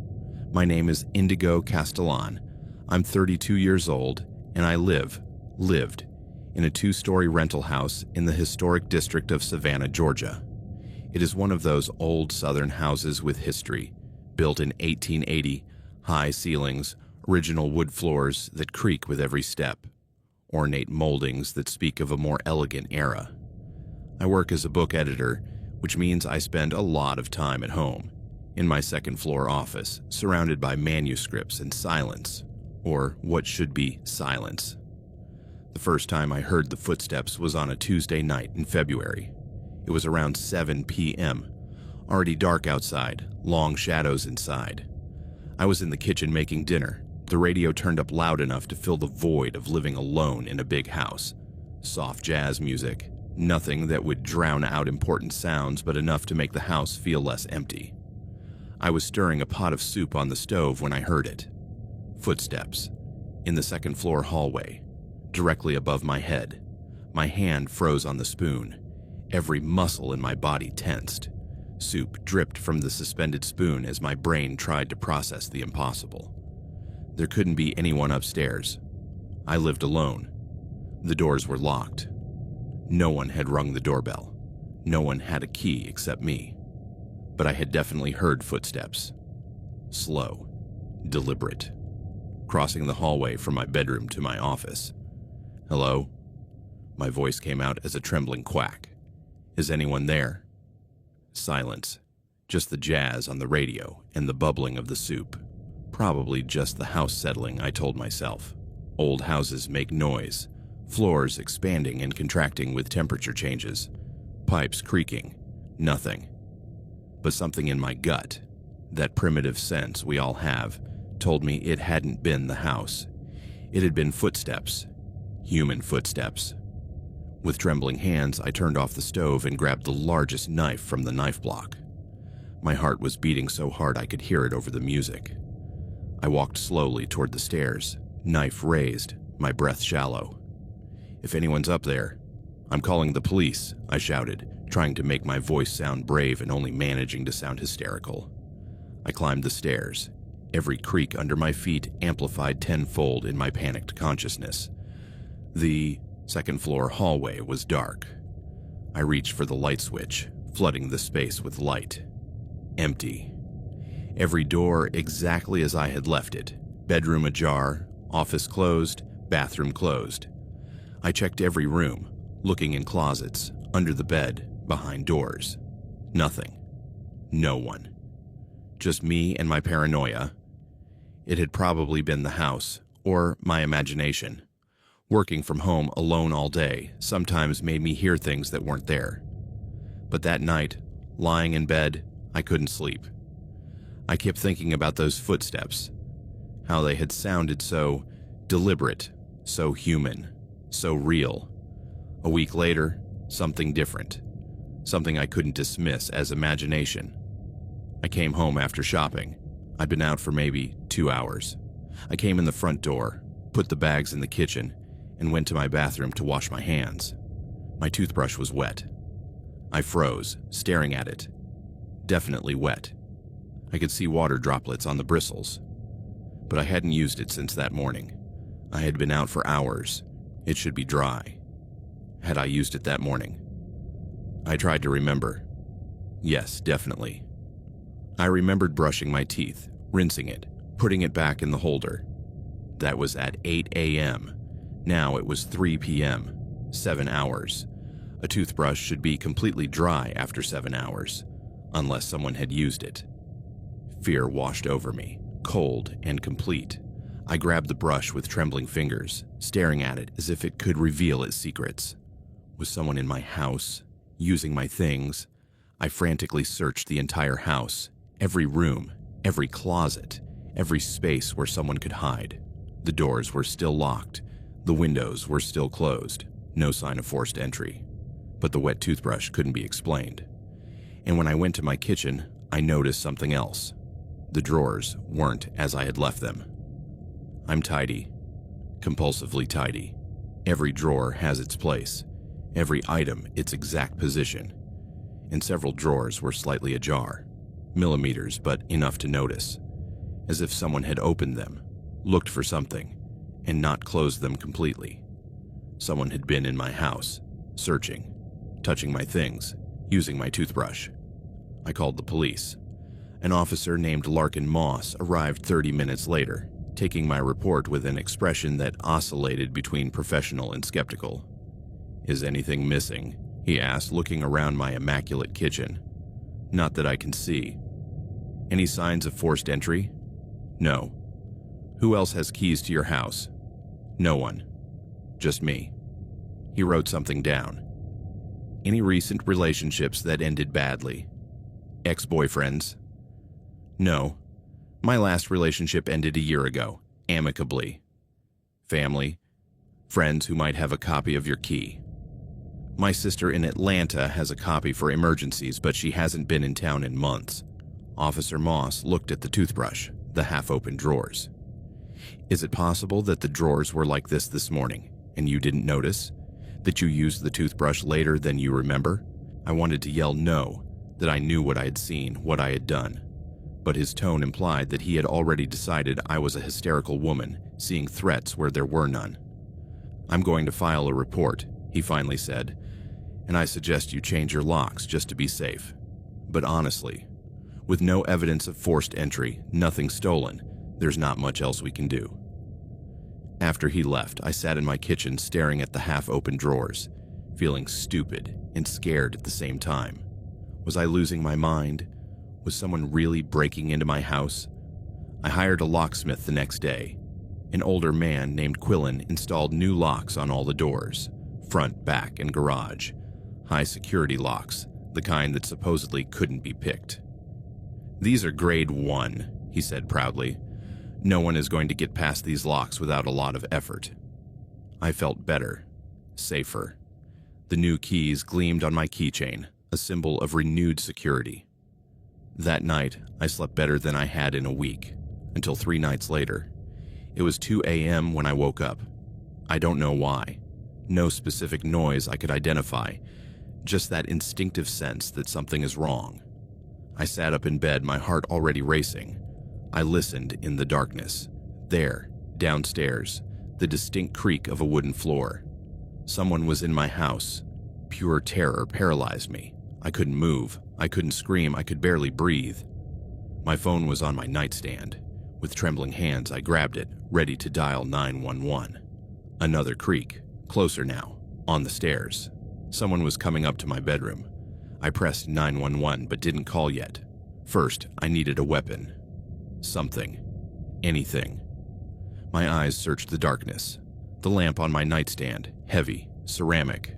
I could use it if I needed to. The footsteps reached the second floor.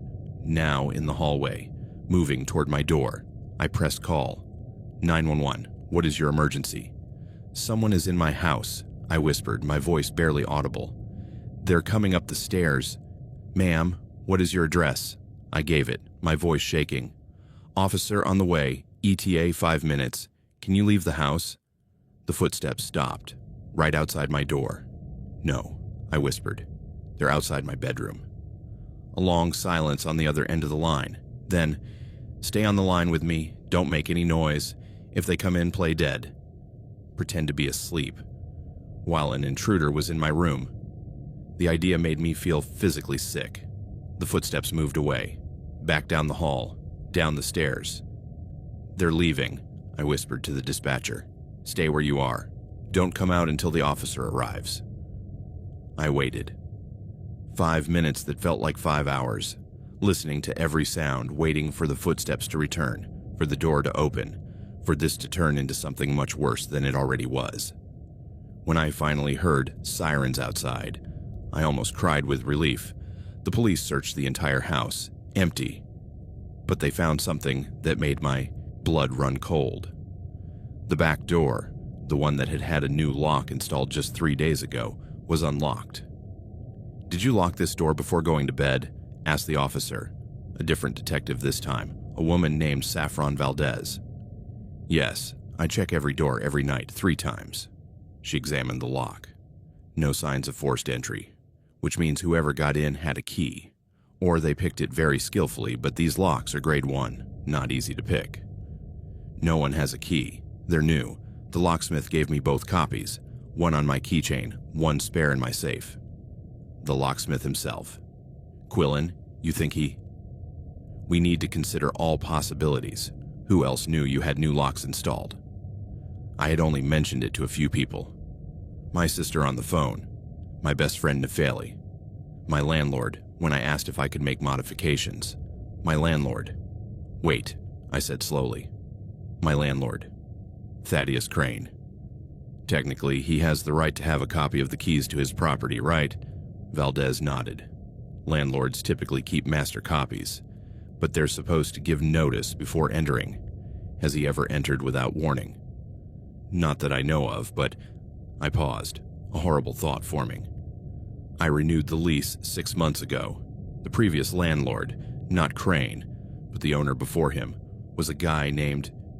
God, what was his name? Stellan Merrick. He sold the property to Crane. And Stellan had keys, the original keys. He was supposed to return them when he sold the property, but what if he didn't? What if he made copies? Valdez wrote down the name. I'll look into this. In the meantime, you need to install security cameras.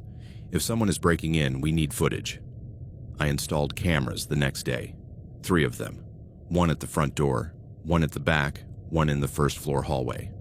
All connected to an app on my phone, recording constantly, alerting me to any movement. For 2 days, nothing. Just me coming and going, no suspicious activity. Then, on day 3, a notification on my phone while I was at work. Movement detected, back door. I opened the app with trembling hands. The video showed my back door. 2:47 p.m., I was at a client's office. No one should have been in my house. I watched in horror as the door opened. A man walked in. Middle-aged, dark hair, casual clothes. He moved with confidence, familiarity, as if he knew exactly where everything was. It was Stellan Merrick, my ex-landlord. I watched him, the video recording automatically, as he walked through my house. Not stealing, not looking for valuables, just observing, picking up photos from my shelf, looking at them closely, opening drawers in my kitchen, touching my things, going into my bathroom, where, God, this made me feel sick. He picked up my toothbrush, looked at it, then rinsed it under the faucet. He had used my toothbrush. He had touched my clothes. He had been in my private space, invasion after invasion, enjoying some level of forced intimacy that made me want to rip my own skin off. The video continued. He went upstairs. He entered my bedroom. He sat on my bed. He lay there, staring at the ceiling, as if he were testing how it felt to be in my most personal space. Then he got up, looked around once more, and left. Total time in my house, 18 minutes. I called Valdez immediately, my voice hysterical. I have it on video. Stellan Merrick, entering my house, touching my things, it's all recorded. Send me the video now, and get out of wherever you are. Go to a public place. Don't come home until we've secured the situation. I went to a coffee shop, my heart pounding, my hands shaking too much to hold my coffee cup properly. Every person who walked in made me jump. Every middle-aged man was potentially him. Valdez called me 2 hours later. We have an arrest warrant for Stellan Merrick. Burglary, stalking, invasion of privacy. We're at his address now. Why? I demanded, my voice breaking. Why is he doing this to me? That's what we hope to find out. They arrested him that night. During questioning, he finally confessed. Everything. When he had been my landlord, he had developed what the detective described as an inappropriate fixation on me. He thought we were close, that our interactions, normal landlord-tenant conversations about repairs and rent payments, were special moments. When he sold the property, he couldn't bear to lose me, so he kept a set of keys, and he started visiting me. When I wasn't there at first. Then when he discovered he could get in undetected, he started coming when I was asleep, just to be close. The words made me feel as if I were covered in insects. How many nights had I slept while he was in my house, walking through my hallways, touching my things, watching me? The worst came when detectives searched his apartment. They found more keys, not just to my house but to 3 other properties he had previously owned. Photographs of women they recognized as former tenants. Detailed notes about their routines. I hadn't been his first victim, just the last. Stellan Merrick pleaded guilty to multiple counts of burglary, stalking, and invasion of privacy. 3 years in prison, 5 years of probation, a permanent restraining order against me and the other victims. But the damage was done, because now I can't live in that house. I moved out 2 weeks after his arrest, unable to sleep, knowing that he had been there so many times, that he had walked my hallways, that he had been in my bed, that he had watched me sleep, and changing locks, that act that is supposed to make you feel safe, has become a bitter joke. Because it doesn't matter how many locks you install if someone determined has the tools and the will to break in. If someone decides that your space is theirs to invade. Now I live in a high-security apartment with a 24/7 doorman, cameras on every floor, and a security system that notifies me if someone breathes incorrectly near my door. But the fear hasn't gone away, because every night, lying in the dark, I listen. I listen for every creak, every whisper, every sound that could be a floor settling or it could be footsteps. Footsteps of someone who has a key, who knows the squeak of every board, who moves through your home as if it were their own.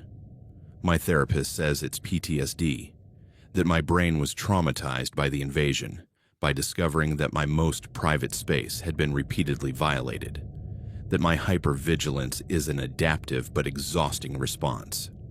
She's right. But knowledge doesn't make the nighttime sounds any less terrifying.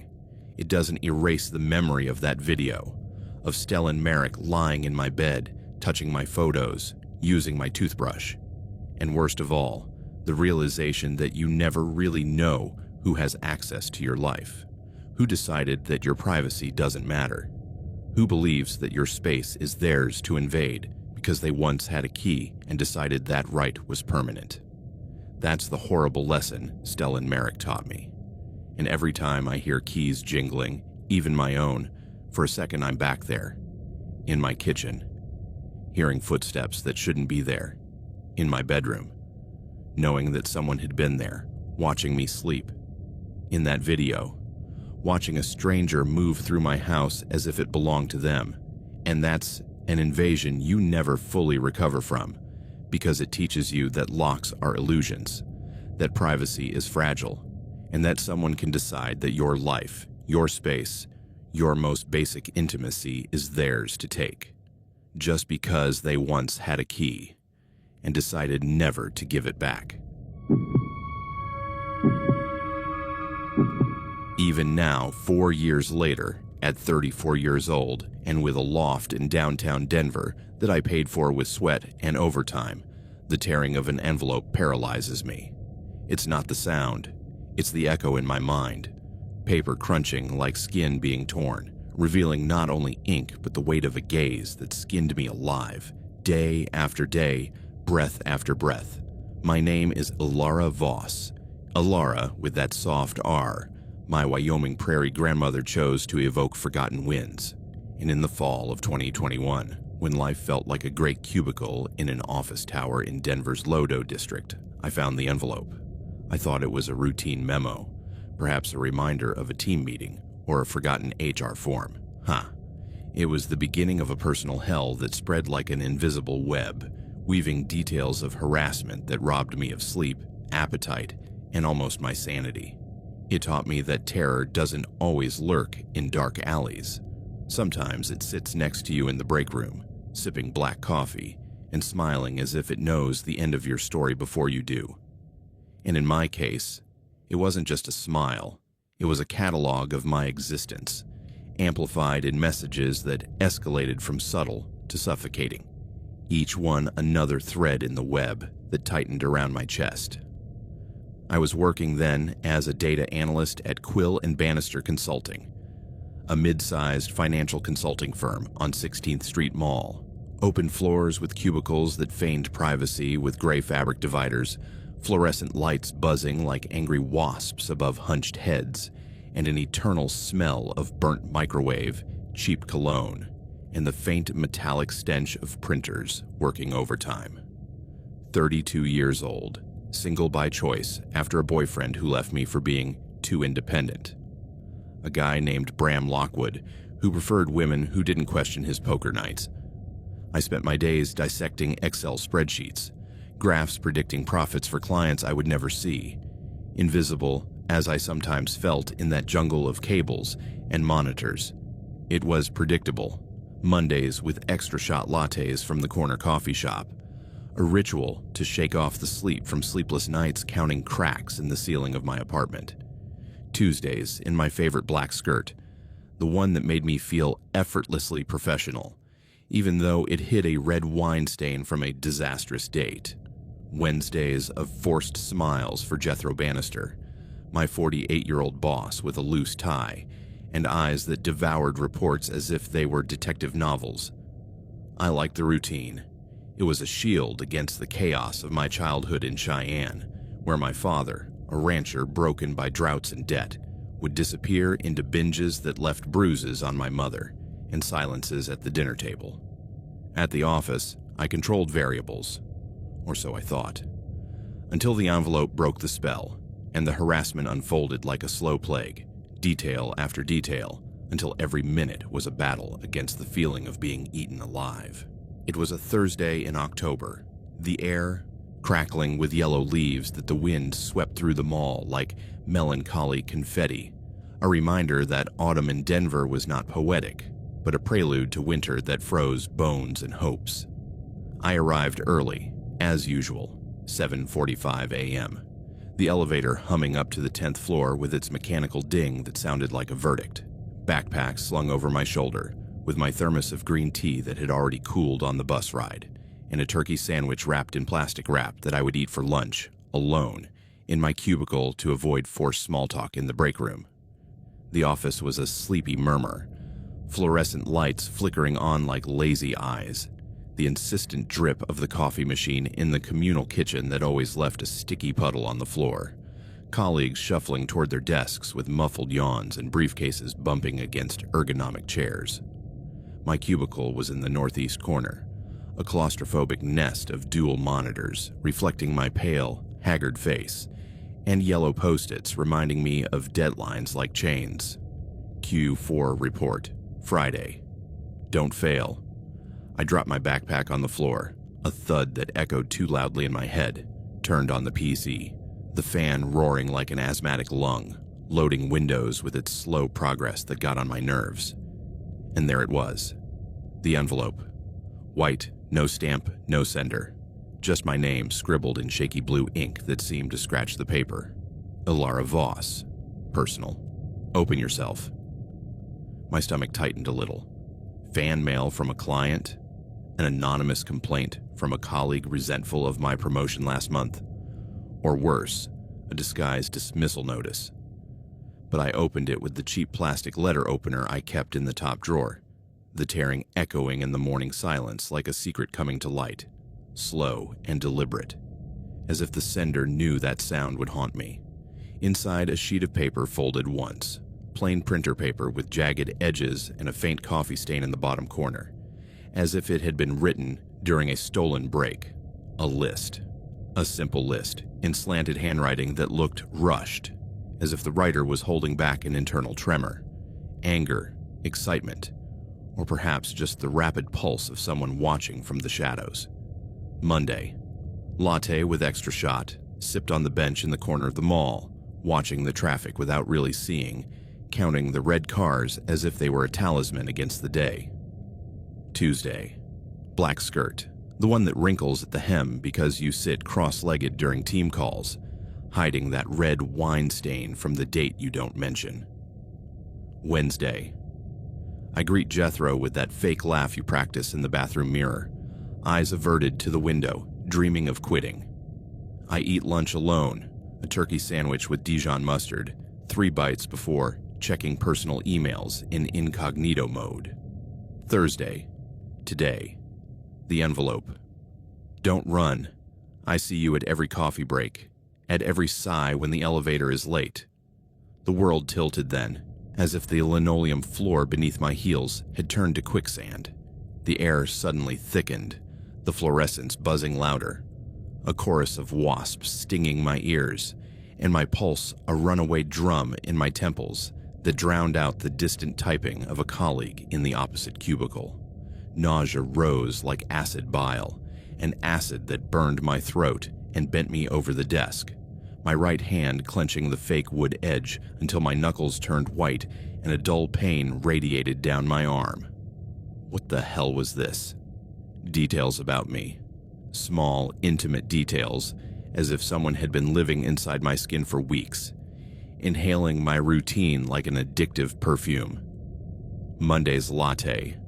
I ordered it every week at the same corner coffee shop, a solitary ritual to shake off the sleepiness of sleepless nights, where I relived arguments with Bram. Tuesday's skirt, that red wine stain, an embarrassing secret from a disastrous date where I drank too much to forget his rejection, now exposed like an open wound. The fake laugh for Jethro. I hate that laugh, a tic learned in meetings where I feel invisible, a mask that cracks in private. And lunch, 3 exact bites before incognito emails, a compulsive habit to disconnect from the corporate world. How? Who? My mind screamed, joke, someone on the team. Perhaps Cressida Lorne, my cubicle neighbor, with her dark humor and office gossip that always ended in nervous laughter. But the handwriting. It wasn't hers. Shaky, uneven, like someone holding back not only a secret but an obsession that overflowed with every stroke. And I see you at every coffee break. A chill ran down my spine, cold sweat beading on my forehead despite the air conditioning that kept the office at a sterile 68 degrees. At every break. I imagined eyes in the shadows of the break room, behind the vending machine, in the reflection of the window fogged up by steam from the coffee maker.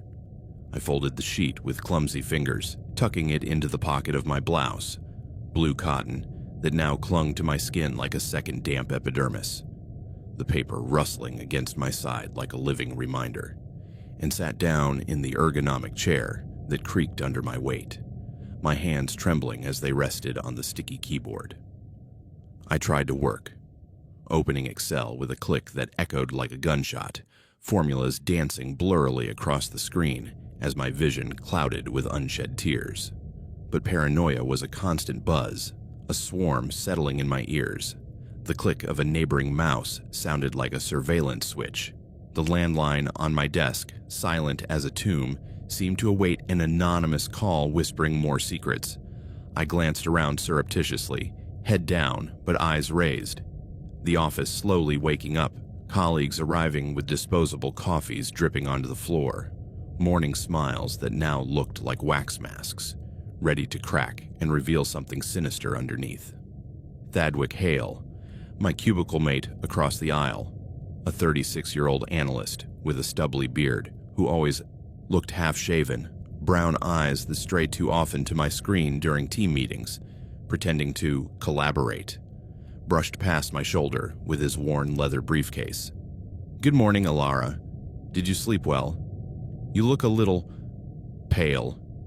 His voice was casual, almost playful, but his smile, too wide, white teeth against thin lips that curved into an arc that didn't quite reach his eyes, and his gaze lingering a second too long on my pocket, as if he could hear the rustle of paper inside. My heart leapt like a cornered rabbit. Did he know? Was it him, with his photographic memory that he always mentioned during breaks to brag about how many zip codes he remembered? Or was it his way of probing, of seeing if I would take the bait? I forced a smile that hurt my facial muscles. "Yeah, great. Just fall allergies, you." He laughed, a low guttural sound that bounced around my skull like an echo of the list. Like a baby. "Hey, I saw you wore that black skirt yesterday. It looks great on you, seriously. It highlights your curves in meetings." He walked away, whistling a nondescript tune, the corporate radio station's jingle, but I felt his gaze on the back of my neck, an invisible weight that made the skin on my arms bristle, as if thousands of ants were marching under my blouse. The skirt, already on the list. Coincidence? Or the first loose thread in a net that was closing in? The morning dragged on in pure agony, every minute an exercise in restraint so as not to break down in sobs or run screaming down the hallways. Every sip of tea from the thermos was a sharp reminder. Did he see me drinking yesterday during the 10 a.m. break, alone in the break room with my phone in airplane mode? From the half-open door, or worse, from the reflection in the window. I tried to distract myself with the Q4 report, bar charts predicting crypto market crashes for a Silicon Valley client, cold numbers that should matter more to me than my own safety. But the paranoia was a constant buzz, a swarm seeping into every thought. The click of a mouse in Cressida's cubicle sounded like the firing of a hidden camera, the beep of the printer down the hall, like a flash discharging. At 10:15 a.m., during the mandatory hydration break that Jethro imposed to maintain productivity, I got up with legs of lead, the envelope an accusing lump in my pocket, and walked to the break room as if treading on landmines. The space was a sterile rectangle, a humming refrigerator with expired yogurts, a microwave with a scratched door, and a round table where colleagues chatted about traffic on I-25 or the latest episode of a true crime podcast that now seemed prophetic to me. I poured myself a glass of water from the dispenser, the stream gurgling like stifled laughter, but my hands were shaking so much that it splashed onto the Formica counter, drops rolling like tears. Thadwick was there, his back to me, stirring his black coffee with a spoon that clinked rhythmically, like a metronome counting my breaths. He didn't turn around, but I felt his presence, the warmth of his tall body blocking the light from the window, the faint scent of his aftershave, cheap sandalwood, which I now associated with nausea. "Coffee, Alara? You look like you need a double." His voice, without turning, a whisper that cut through the air like a blunt knife. I froze, the glass slipping in my hand, cold water dripping through my fingers. How did he know I was there? Or was it coincidence, my paranoia amplifying the normal into a threat? "No, thank you. Just water," I murmured, backing toward the door, but then he turned, cup in hand, his eyes meeting mine with an intensity that pinned me in place. "Good choice. Hydration is key, especially when one gets nervous." His smile again, that curve that didn't quite reach his eyes, and a fleeting wink that turned my stomach, as if I had swallowed glass. I almost ran out, the door slamming behind me with a bang that made heads turn in the hallway, my heart pounding so hard I swore everyone could hear it. At 11 a.m., the team meeting in the conference room, a glass box with whiteboards scribbled with arrows and percentages, was torture. I sat in the back, My black skirt crumpled under my clenched hands, the envelope, a cursed talisman, in my pocket. Jethro projected PowerPoint slides, rising graphs in corporate blue that spoke of sustained growth, but my eyes didn't see numbers. They saw shadows. Thadwick was 2 seats to my left, legs stretched out under the table, his shoe accidentally brushing my calf. A touch that lasted a second too long, warm and deliberate, sending a shiver of revulsion down my spine. "Excuse me," he whispered, leaning over as if to pass a pen, his hot breath on my ear. "You're so distracted today. Are you okay?" His hand brushed mine as he accidentally dropped the pen, rough fingers against my skin, and withdrew slowly, eyes fixed on mine with a glint that was not friendly, but possessive. Panic closed my throat, cold sweat dripping between my shoulder blades, peripheral vision catching the faces of the others. Cressida frowning from across the room, Jethro gesturing obliviously, but I was trapped in that moment, his touch a poison spreading through my veins. Yes, everything's fine," I stammered, pulling my hand away as if it were burning, and he laughed softly, a sound that vibrated in my chest like a shared secret. The rest of the meeting was a blur, slides changing, monotonous voices, but my mind screamed, did he see me in the bathroom that morning, adjusting my skirt? Or was the touch an escalation, a touch that promised more? Lunch was the breaking point. Break room again, microwave, buzzing with leftover lasagna that someone had overheated, the smell of burnt garlic and melted cheese mixing with my nervous sweat, a stench that made me gag. I sat alone in a corner of the plastic table, untouched, turkey sandwich in front of me, plastic wrap crumpled like my stomach, eyes scanning the frosted glass door, waiting for his silhouette. Thadwick walked in at exactly 12:15, like a faulty clock programmed to torment me. Tray with tuna sandwich and a red apple he bit into with an audible crunch, juice dripping down his chin like diluted blood. He sat down across from me without invitation, chair squeaking against the linoleum, smile casual but eyes devouring. "Alara, everything okay? You seem distracted. Is the report stressing you out?" My pulse thundered in my ears, fork trembling in my hand as I forced a bite, dry bread sticking to my throat like guilt, the tuna on his plate now an omen of rot, grayish under the fluorescent light. "How? Do you know about the report?" I stammered, my voice a broken thread, but he leaned across the table, elbows propped, his voice dropping to a conspiratorial whisper. "I saw you yesterday working late. Those eyes of yours, fixed on the screen, hypnotic. And the way you bite your pencil when you think, charming detail." The world froze again, nausea rising like a wave. The pencil. I bite the end when I solve complex equations, a nervous habit that no one notices. No one. Cold sweat dripped down my temple, sliding down to the neck of my blouse, and his gaze followed the trail as if he could smell it. "Did you see me?" I whispered, horror churning in my gut. He laughed, shrugging with false modesty. "Photographic memory, you know, for data. But with you, it's personal." He got up then, tray in hand, but his foot brushed mine under the table. Deliberate, a brush that lasted eternal seconds, his shoe pressing my ankle like a mark of ownership. "Don't run, eh? The office is small, and I'm always around." He left, the door closing with a click that echoed like a bolt in my mind, leaving me alone with my untouched sandwich and a terror that made me tremble like a leaf in the wind of the prairies. I ran to HR after lunch, jelly legs pounding the endless hallway, gray carpets muffling my footsteps as if the office itself conspired to silence me, white walls closing in like a dead-end tunnel, motivational posters of "teamwork makes the dream work" mocking my panic. The director, a woman named Maribel Quist, 50, wearing an impeccable silk blouse and a cold, judgmental expression, listened to my stammering from across her mahogany desk.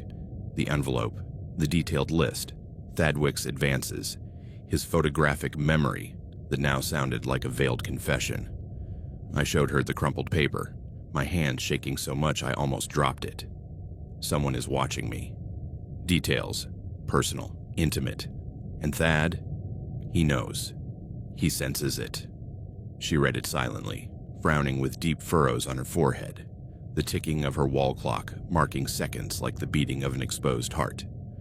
This is serious, Alara. Potential harassment. We'll investigate. Security cameras in hallways. And break room, discreet interviews with staff. In the meantime, take the day off with pay. And if you feel immediately threatened, call 911. Fleeting relief, like a sip of water in the desert. But as I left his office, frosted glass doors reflecting my haggard face, I saw Thadwick in the opposite hallway, arms crossed against the cubicle divider, smile fixed like a premature Halloween mask, eyes fixed on me as if he had heard every word through the thin walls. "Everything okay with Quist? Did you show him the list?" My heart stopped, a punch to the chest that left me breathless. How did he know about HR? About the list? I ran then, heels clicking like gunshots in the hallway. Elevator opening with a ding that sounded like a sentence. Doors closing inches from her face. Her hand outstretched, short nails grazing the metal, eyes shining with a mixture of amusement and contained rage. I descended the 10 floors in free fall, stomach churning, and burst out into the underground parking garage like an animal escaping a trap, keys slipping from sweaty fingers, heels stumbling on cracked concrete, the roar of my gray Honda Civic with that scratch on the passenger door I never fixed, a reminder of a minor fender bender that now seemed prophetic, drowning out my muffled sobs. I pulled away with screeching tires, the rear-view mirror showing the lobby shrinking, but the terror didn't stop. It continued on my phone, vibrating on the passenger seat like someone else's pulse. Anonymous message, block number timestamp from 2 minutes ago. "Don't run, Alara, I'm close, always. And I know about the stain on your skirt. Red, like your blush now." The afternoon was a blur of absolute paranoia in my Capitol Hill apartment. A cramped studio overlooking gardens withered by autumn, thin walls that let me hear the neighbors arguing like invisible domestic ghosts, the constant hum of the refrigerator a reminder that the world kept turning, oblivious to my panic. I closed all the curtains, cheap fabric that filtered the gray light of the cloudy sky into mottled stripes, double-locked the front door with a click that echoed like a gunshot in my skull, and curled up on the frayed sofa, phone in hand, checking old messages as if they were landmines. How many had I deleted without reading? How many were weeks old? I called Cressida from the landline, a secured line, no apps, my voice breaking. It was Thad. I know. The touch, the skirt, the envelope. It all fits. She arrived in 20 minutes, keys jingling in the spare lock I gave her just in case, bringing a bottle of cheap red wine and hugs that smelled of vanilla from her favorite perfume. "Ilara, breathe. HR will look into it. Cameras will catch him stalking." We drank from mismatched glasses, the bitter wine sliding down my throat like liquid regret, but it didn't drown out the eternal knot in my chest. I imagined his laughter in the break room, his photographic memory as an excuse to follow me home, to hack into my routine like he hacked into databases. That night, with Cressida asleep on the sofa, her rhythmic breathing a temporary anchor, the phone vibrated again at 2:14 a.m. "Sweet dreams, Alara. Tomorrow. Red skirt, the one you wear when you fake confidence. I saw you crying on the phone last night. Over Bram. He wasn't worth your tears." My stomach churned like a dirty rag.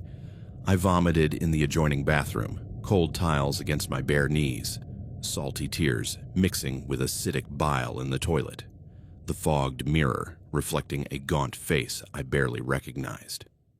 How did he know about the crying? About the wine with Cressida? The 3 glasses that made me confess about Bram and his betrayal? Was he outside, on the street, watching my window with binoculars? I installed a Ring camera on the door that same morning, LED lights flashing like accusing eyes in the darkness of the hallway.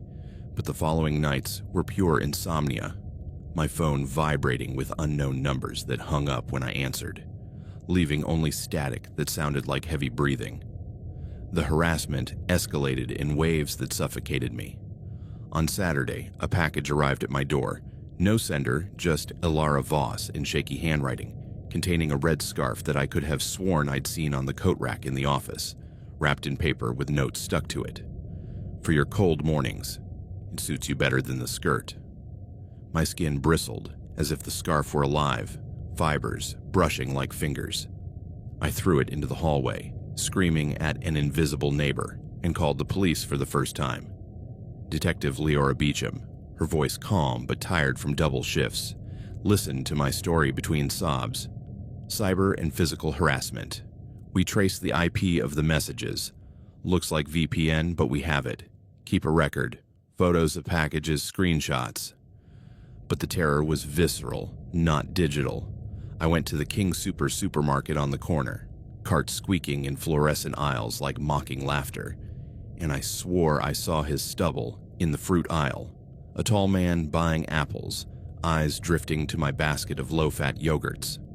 Once, at the checkout, a message vibrated. Greek yogurt, no sugar. Good choice for staying in shape. I've been watching you since 5. I turned, blinded by panic, but saw only anonymous faces, the cashier scanning my milk with indifference. I ran home, keys scraping the lock like nails on wood, and barricaded myself with bars on the windows that I installed myself, my hands bleeding from loose screws.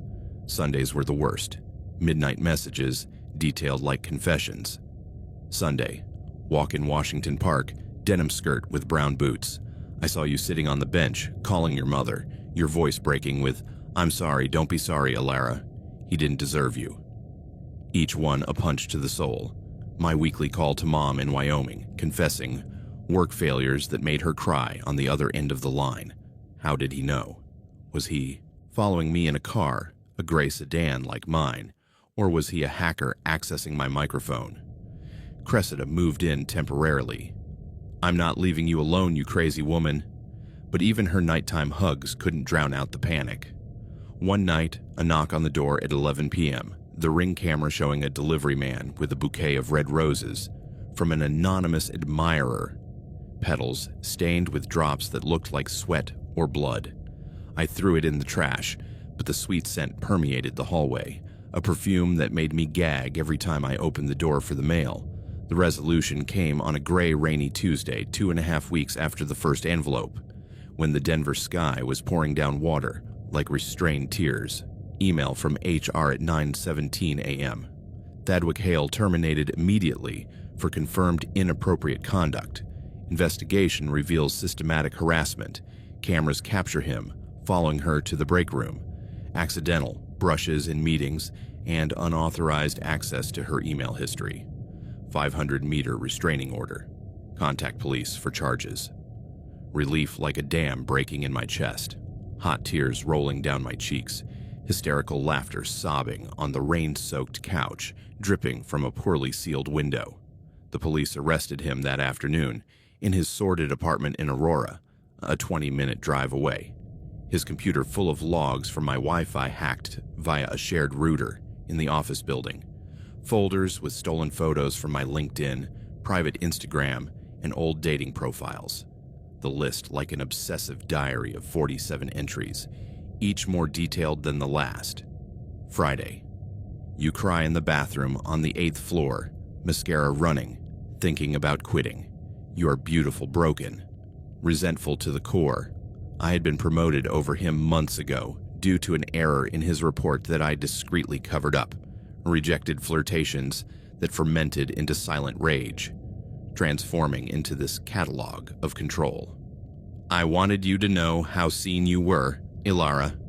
How special my attention makes you," he said during questioning, his voice broken by handcuffs, sunken eyes shining with a madness that was not cinematic, but pathetically human. But the trauma, that cannot be erased with signatures on papers. I returned to work a month later. My cubicle moved to a different floor overlooking the mall, colleagues' smiles now scrutinizing glances that make me tense, Every email a possible poison disguised as a memo. Every glance in the break room a reminder of phantom friction. Cressida is my anchor, with weekly dinners that include group therapy. Jethro is more distant, his welcome back sounding like an obligation. But the list still burns in my pocket. I keep it crumpled and faded, like a talisman against forgetting. And the messages have stopped, but the echoes linger. An envelope in the junk mail, an accidental brush in the elevator. That envelope changed me forever, from a woman of routine to an eternal watchdog, with triple locks on, doors and windows, tracking apps on my phone that beep with every movement of others, and a therapist who says, harassment is stolen power, take it back. But on sleepless nights when the Denver wind howls across the invisible prairies, I still feel his gaze. Not in the office, but on me.